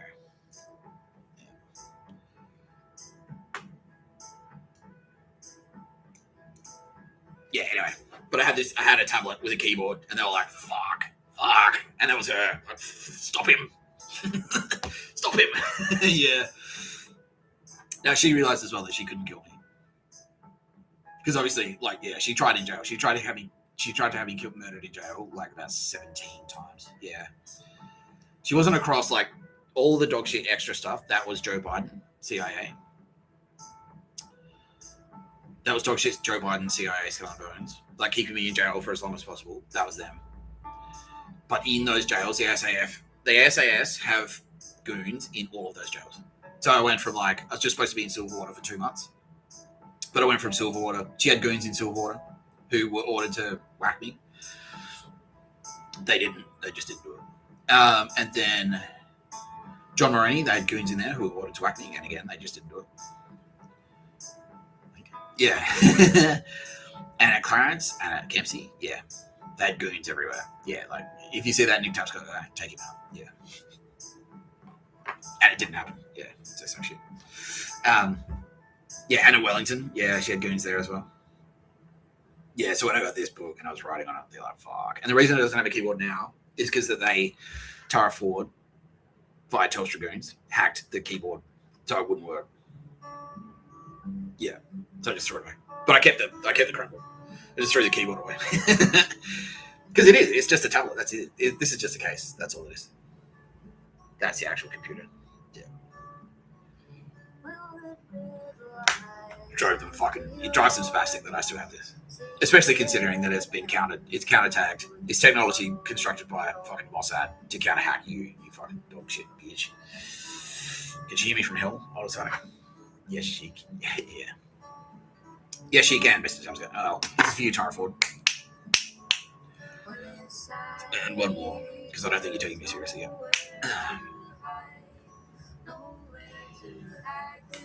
Yeah.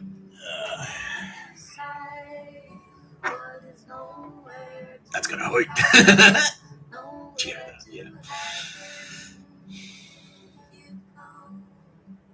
Yeah. So when I was in Victor, I was putting feelers out. I was like, does anyone have the letter to Meredith? And then no, cool. Like, he's lost it. He won't get it back. Yeah, no one's gonna send it to him. Auntie Meredith definitely won't send it to him. Cool. And so what I did is, all right, that's all right. So I took that Chromebook out into the streets of Victor Harbor, into cafes, and started just rewriting it from memory. So I'll rewrite the whole fucking letter from memory. And I was about a quarter of the way through. Like, oh, fuck. And they sent goons in like, coughing children and shit. And I'm like, all right, is this where you live? Like, on a Google Maps, it was like, oh, no. It's like, cool. Well, I'll be there later tonight anyway. So, good thing, because that's where I'm going. I'm going later then. I'm going there later tonight. So it's lucky you don't live there. All right. But anyway, no harm, no foul. Right. Yeah, so it's swinging around the clock. Yeah, now, this website. So fixed on the light that guide him to go, guide him to down home.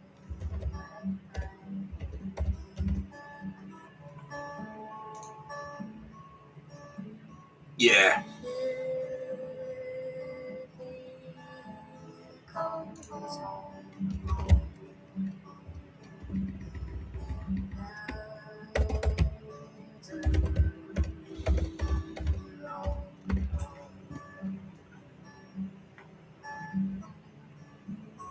Yeah. So that's my old web address, nicktapscott.com. Now, that was the website that I wrote in 2022 or 2023. And I poured so much fucking time and effort into that. I'm so pissed off that, like, I wish someone had just sort of whispered to me, like, Nick, this website is going into the garbage, so don't bother putting too much effort into it. Because I literally worked on it for like 2-3 weeks straight. Like, I'd wake up at 6 a.m. and work on it until midnight. And it's like, oh, fuck. Like, doing the mobile site. And it was all my last work, all in the thing. And I had to, like, take screenshots of fucking articles and stuff and chuck it all in there. Yeah. Because otherwise, like, if I knew it was just going to go in the trash, I just would have done this one. Like, yeah. And that's why I did this one. Bullshit. Like, this one is not a work of art at all. It's just what it does. You know what I mean? Like, I did this one with AI in about an hour. Like, it's like, yeah, just chuck whatever up there. Yeah. Yeah. That's it. Yeah. Because I didn't want that to happen again. Because I was like, fuck. And then, like, when I went to Perth, like, Squarespace basically fucked me around, and I couldn't recover it because I couldn't pay for it. I couldn't log in. I lost all my login details. Yeah, I lost the 2-factor authentication because I lost the phone. I lost access to that email address. Boo. Anyway, that website that I did, the old nicktapscott.com, because I revamped my website. I was having trouble getting work. I was like, well, I better fix my website. And this is after I got stitched up at fucking Telstra. And that was Chris Stewart, who partially stitched me up at Telstra. This is after I got stitched up at Airtasker. And so this is in 2022, it was after my mum died. This is after I, fuck you, Joe. Is he still in hell? Yeah, eat shit. Cool.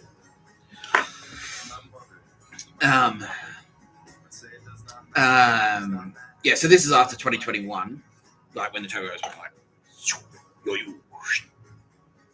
and I've walked around doing pictures of a bird and gone broke.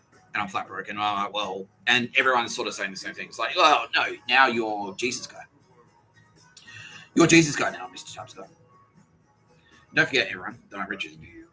Okay, everyone's getting that message. Yeah, don't forget, Mr. Tapscott. Yeah, they're like, all right, no, you're not advertising guy anymore. You're the SAS / secret agent weapon. And you don't work for money. You don't do writing stuff. That's not you. You're not a writer. You're a Jesus guy. That's it. That's all you are. Yeah. And I'm like, no, well, fuck you, because apparently, like, being an SAS guy or a secret agent doesn't pay fucking anything, and I still need to pay rent. So, I'm going to keep writing, and that was grinding their gears every time I was out there, like, trying to get work. They're like, no. But they could still hang shit on my old shitty website because I hadn't updated it in so long, and I'd just been skating for years on my prestige. Just by I'd send my resume out and then bring me in for meetings. Like, well, okay, well, you're charismatic in the meeting, so we'll hire you. And then I'd work there for 3 weeks. Oh, you said, someone said, good morning, Nick. And you said, I'm great, thanks. So you're fine. Yeah. And then that shit would keep happening. Yeah. Which is the same thing that happens to all of us. Yeah. Callaghan and Tara Bennett. Yeah. All of us. Yeah. All of us. Yeah. Yeah. So I was getting that. So I just hadn't needed to update it. But then for the first time in years, I started having trouble getting work. And that was because in the background, the SAS, especially Tara Ford, led by a coalition within advertising, led by Tara Ford, was saying, no one fucking hire that guy. No one fucking hire him. Because before that, I was getting work, like, there were, like, weak spots here and there. That was sort of like, he's a threat to us, but not a major threat. Because they still had their own. They're all murdering each other the whole time. Because, some guy just did a campaign that's won, like, $1 million awards. Well, fuck. So I was just some dog shit copywriter. Like, I was just making like $100,000 a year. To them, they're all making like nearly $1 million a year. I'm not on the award scene. I'm not doing TVCs. I'm just a web writer. And so that they can kind of tolerate that. They still want to kill me, but I'm not their highest priority. And I've still got like a piece of shit website. It's just like the same website I'd had since like 2011 or whatever. It was all right. So I had time on my hands. I couldn't get hired anyway because she put the word. I was like, fuck. Yeah, because after the letter to Meredith exploded the internet, and I've done it. This is the second time I've done it. And after the turbo swooped in, and everyone saw me walk around and go like, fucking hell, that's walk around guy. That's Jesus guy. He's got space powers or whatever. Everyone saw that. Tara Ford's like, there's no way we can let him work anywhere in advertising ever again. Yeah. Yeah. Don't let him write. Don't even let him work for Telstra. Don't let him write anything. Like, she heard that I was writing chatbots at Telstra. She's like, nah, I want him out of that role. Get him the fuck out of there. Yeah, I don't want him there. Yeah. Especially because that was the time when I bought a fucking BMW. I was cruising around in a fucking sick BMW. And doing long distance driving, which they fucking hated. Because they're like, well, that's an issue. Yeah. We can't do long distance driving. Yeah. So I redid my website. And I put like fucking... Yeah, like I said, I put like 75 hours into that fucking thing. And I made it perfect. It was all my life's work. It was all the ad work like, that I had stashed here and there. And like, it was a head fuck. Like, I had to try and find files, and I was screenshotting stuff. And I even like had to commission art directors. It's like, oh, look, I lost the originals of this ad, but I can recreate it. So I had to engage art directors to rebuild it. I had to pay money again. Like, it cost like, I had to hire an art director. It cost like fucking $600. And I was broke because I wasn't working. Then when I got that fucking website live, it exploded the world again. I was like, oh, fuck. Fuck. Yeah, and I was like, oh. Yeah, the whole, yeah, everyone was like, fucking, yeah, fucking. And Tara Ford, that was like a red rag to a bull. That was like a red rag to a bull on her red rags. Because maybe she was a cow instead. Maybe she's on a period. Because chick's right. Yeah. Yeah, all of them. Oh, fuck. I fucking hate this guy. Yeah, all of them. Especially the monkeys. Especially Scott Nowell. And especially Scott Detrick. And especially Mark Green. Mark Green fucking hit the roof. Because Mark Green himself.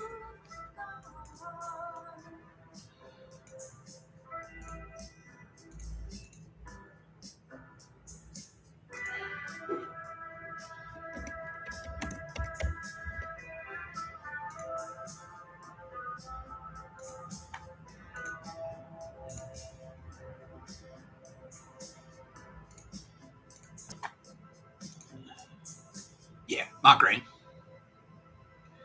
himself, he saw it and he was like, fuck that guy. Fuck that guy. And they realize now that they can't kill him. They've been trying for years. We can't kill him. And then what happens straight after that? And like, yeah, they put a blanket order out that basically says anyone that hires Nick Tapscott will get murdered. We'll kill him. We'll kill them. We'll kill everyone on the hiring team, and we'll kill you. If you hire him, we'll kill him. That was him that put it out. Because Mark Green.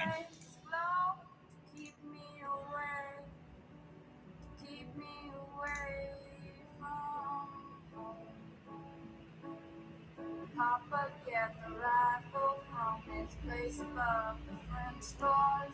They're coming from the woods, oh, they're coming from the woods. And Mama, you're running too, oh, my Mama, you're running too. Mama, you're running too, oh, my Mama, you're running too. Brother, I'm so sorry to watch the paintings burn. And I've been holding on to the gold when letting go of free my hands. And I've been tying your tongue in a knot. Oh, I've been tying your tongue in a knot to wrap this death, in a sheet.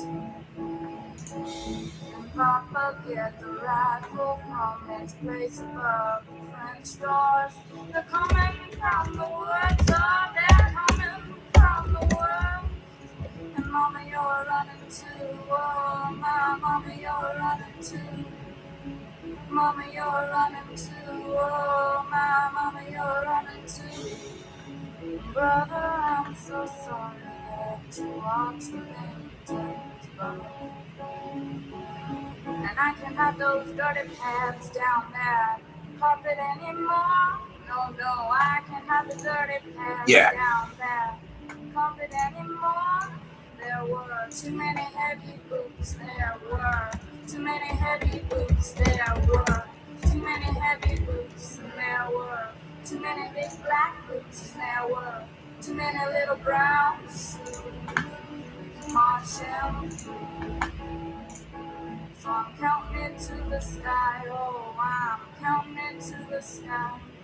I'm counting it to the sky, oh, I'm counting it to the sky. Green is originally Irish. That's not his family. But you see the colour scheme there, green and white. Now we'll explain that colour scheme. So Mr. Tapscott, Paul Atreides is green and black. Yeah. Because Mr. Tapscott is... So green, yellow is Kitty Callaghan. Green is Kitty Callaghan with water. So green is a Jesus Christ achievement. So that's achieving something for Jesus Christ. Paul Atreides is green and black. Because Paul Atreides achieved something for Jesus Christ, but it's dark. It's a dark achievement. It's the dark side. Because Paul Atreides, like, fucking wipes out. Yeah, he starts a war. Paul Atreides starts a war that kills billions of people. So he's green and black.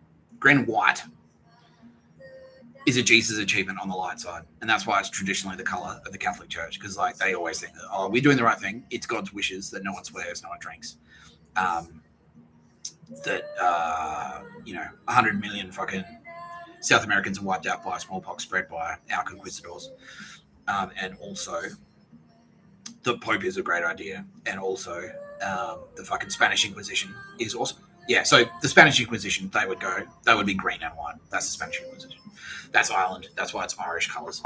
It's basically Irish Catholic Nazi colours. That's what it is. Green and white is Irish Catholic Nazi. Mark Green is Irish Catholic Nazi, but more specifically, IRA. Mark Green is effectively the brainchild of Hamas. He's like, how can the IRA and the Irish Catholic Nazis, and indirectly the East German Stasi Nazis, because they're the original Nazis, they're the original Roman Catholic Nazis, get a foothold in the Middle East and fight Jews in Israel. Now, so Mr. Tapscott's website goes live. Mr. Tapscott's website goes live and everyone shits their fucking pants around the world. And I remember checking the analytics and checking the audiences, and you can see, it's like, well, where are the viewers coming from? They were coming from Langley, Virginia.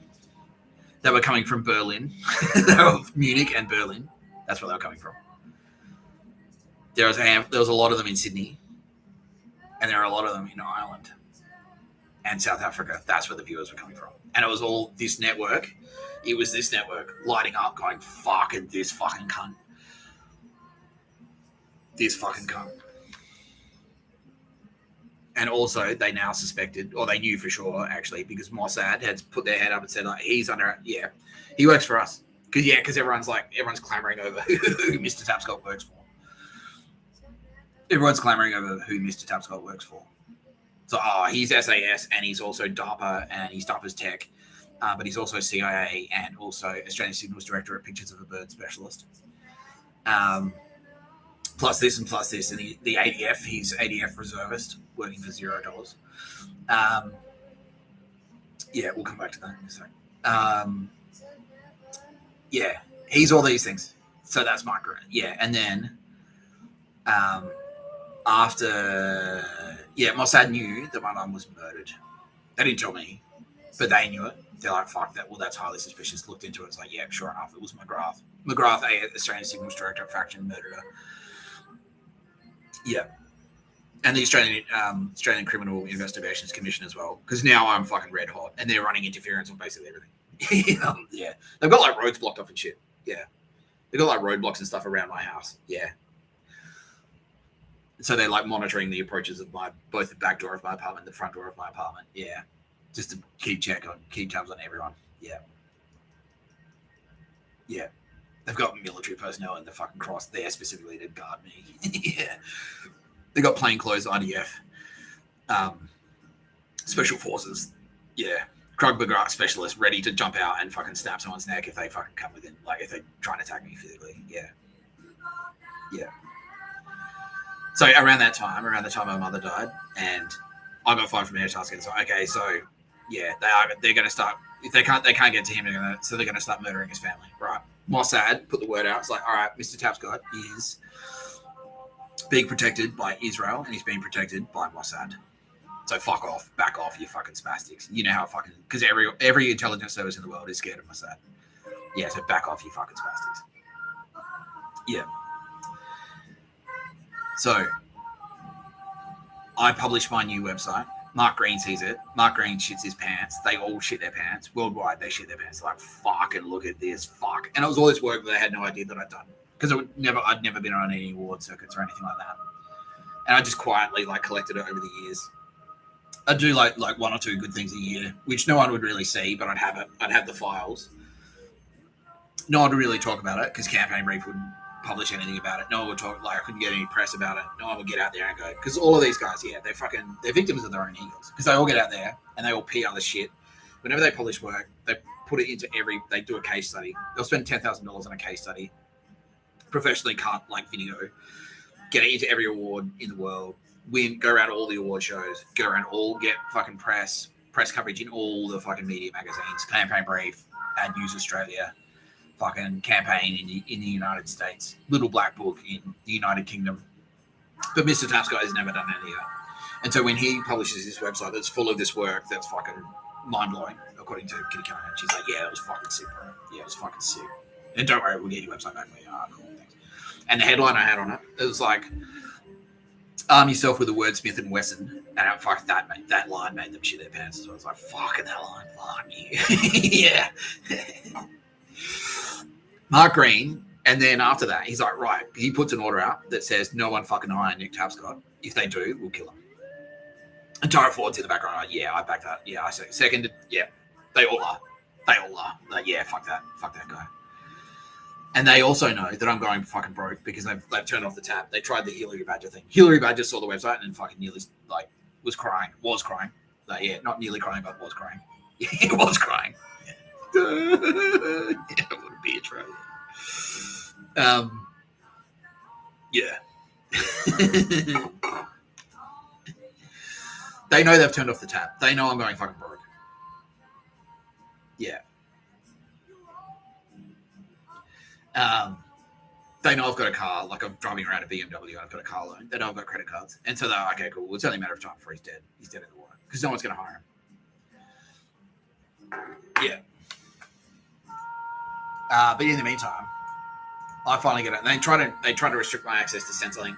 They make phone calls in the background. It's like, oh, they've got SAS have insiders in Centrelink. They're trying to thwart my every attempt to get on benefits and stuff like that.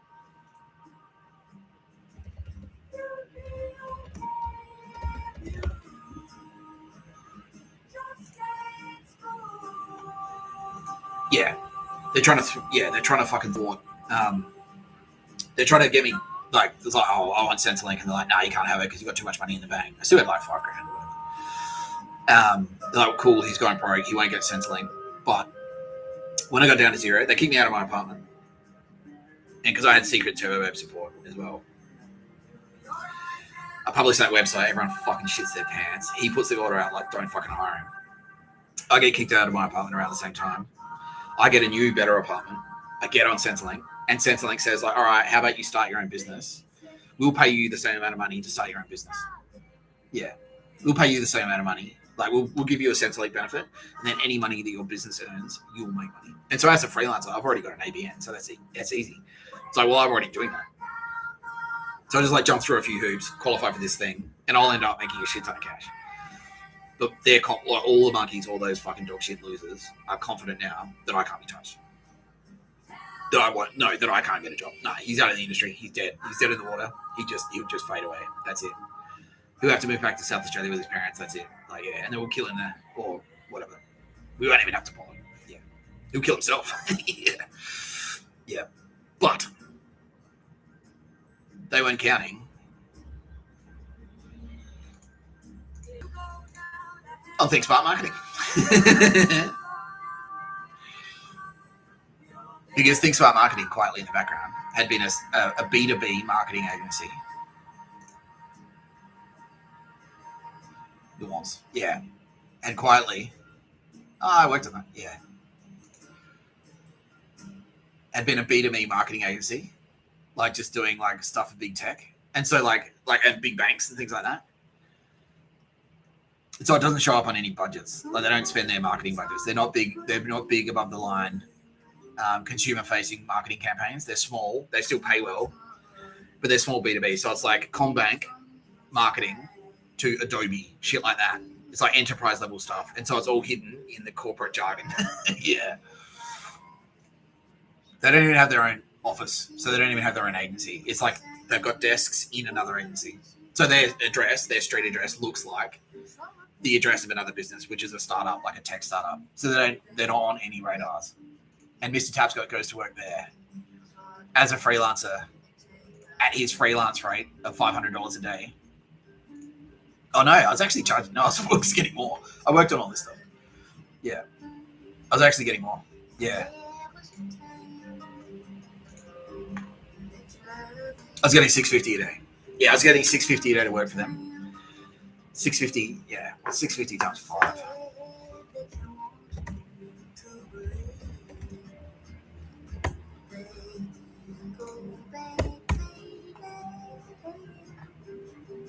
I was working 4 days a week at $650 a day. So $1,300 times 2, $2,600 a week just from them, and then getting Centrelink on top of that, which was about $450, $500. So I was making about $3,000 a week. And when they found that out, because I got the Henry app, and Henry was dog shit. Henry was dog shit pictures of a bird, Silicon Valley tech Nazis. The SAS had spies in there, so they knew how much I was making. And then that is when this comes. That is when this fucking spastic said, okay, what can we do to send a fucking message to Nick Tapscott and Mossad that Nick Tapscott must not make money? And that's when he came up with the idea to attack a fucking music festival.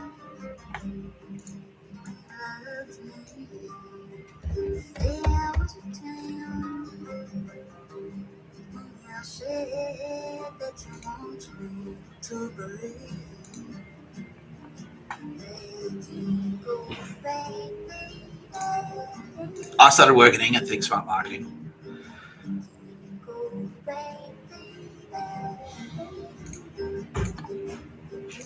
I started working at Think Smart Marketing in September. October 7, Hamas attacks a music festival and the rest of Israel. That was a direct response to Mr. Tapscott getting a job in an agency. That was Mark Green of the SAS that thought of that. That was his idea. That was his brainchild. And they ran it exactly like a creative campaign. It was like, all right, well, problem. We've put an order out saying Nick Tapscott is not to work in advertising. He's working in advertising. How are we gonna respond to this? Because we can't get to him, but what else could we do? Yeah, and so that's where the flying, like, we could fly like fucking ultralight aircraft in. Yeah, to amuse. Yeah, we'll target a rave specifically, and that was Scott now because he had the stick up his ass about Mr. Tapscott working in dance music. So I'll fucking shoot up a rave. I'll shoot up a rave. Let's do that. Let's take hostages. Yeah. Let's attack all these kibbutzes. Yeah. We'll do that. We'll do this. We'll do this. We'll do this. That's all these ideas. It was just a big brain dump. It was like, okay, cool. Send it to Hamas. Hamas put it into action. Yeah. That's why. That's why Scott Green, the Australian SAS, ordered, conceptualized, and then ordered the October 7 attacks in Israel. That was them. That was the monkeys. Went down there.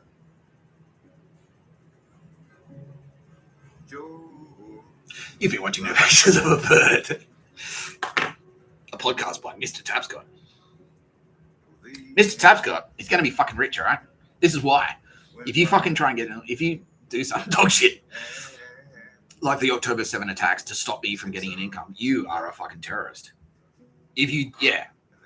You're in the same camp as Hamas and the October 7 terror attacks. Because the October 7 terror attacks was a message to Mr. Tapscott and everyone else saying Mr. Tapscott is not allowed to have an income. Mr. Tapscott is not allowed to have money. If you stand between me and an income, you are as bad as them, and we will treat you exactly the same way we treated Hamas and we treated the fucking monkeys when the time finally rolled around. And that is why I've had to pretend to be a fucking broke guy. And literally be a broke guy. Because it's to protect everyone else. And so now Kitty Callaghan is like, this is why you need to appreciate Mr. Tapscott. Because Mr. Tapscott has fucking hated his life for the last 4 years. He has to pretend to be broke. He has to pretend to be homeless. He's had to literally be homeless. He's had to go to jail for a year. Because in the background, if he succeeds publicly, like if he gets a job that pays money, Hamas or another terror organization will stage a fucking terrorist attack and start shooting civilians dead. So that's why Nick Tapscott has had to go to jail. And that's why Nick Tapscott has had to be broke. And he fucking hates it. He fucking hates it. Yeah. So you need to show your appreciation. You don't need to give him money. No, you don't. You do not need to give Nick Tapscott money for that. But if you get in the way of Mr. Tapscott getting an income now, you're fucking dead. You're a terrorist and you're fucking dead. And just for that, we're playing Google Maps. Just as punctuation. Yeah. Back home. Because Harvey Norman is an SAS front. The SAS is a front for Hamas. So fuck you, Harvey Norman, and fuck you, JB Hi-Fi. The sun never shines, and we shiver when the north wind blows.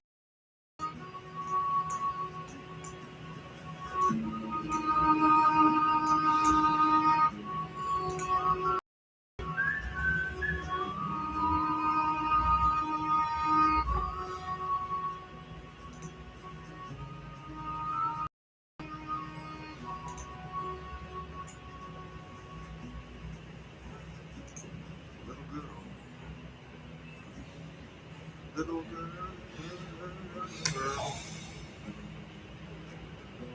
What have I done that makes you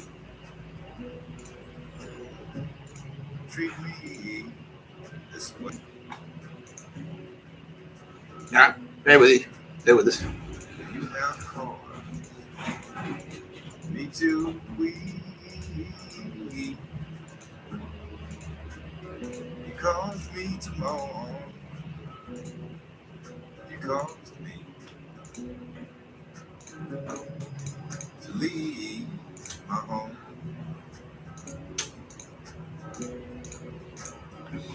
In the pine,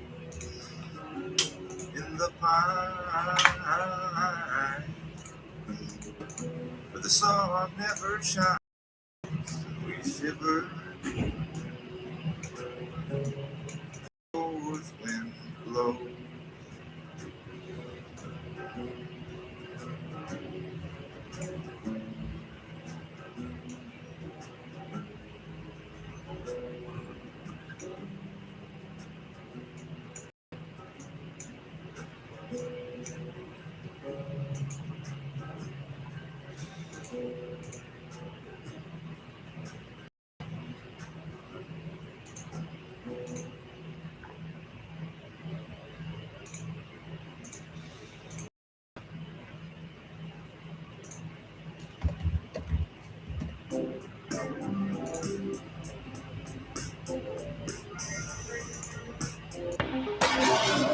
A thermobaric weapon, also known as a fuel.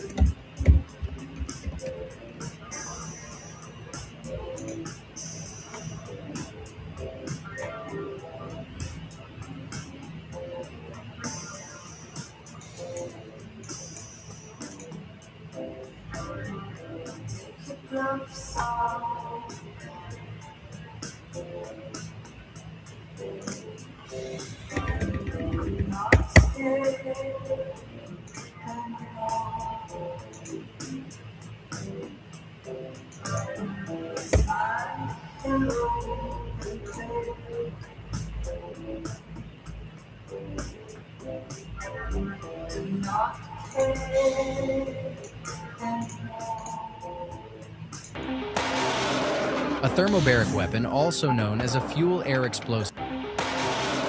A thermobaric weapon, also known as a fuel-air explosive (FAE) weapon. A thermobaric weapon, also known as a fuel-air explosive (FAE) weapon, is a type of explosive. You've been watching No Pictures and Better podcast by Mr. Tapscott. I'm Mr. Tapscott. I'd like to thank my very special guest today, Aldous Harding, represented here by this skull. You're next.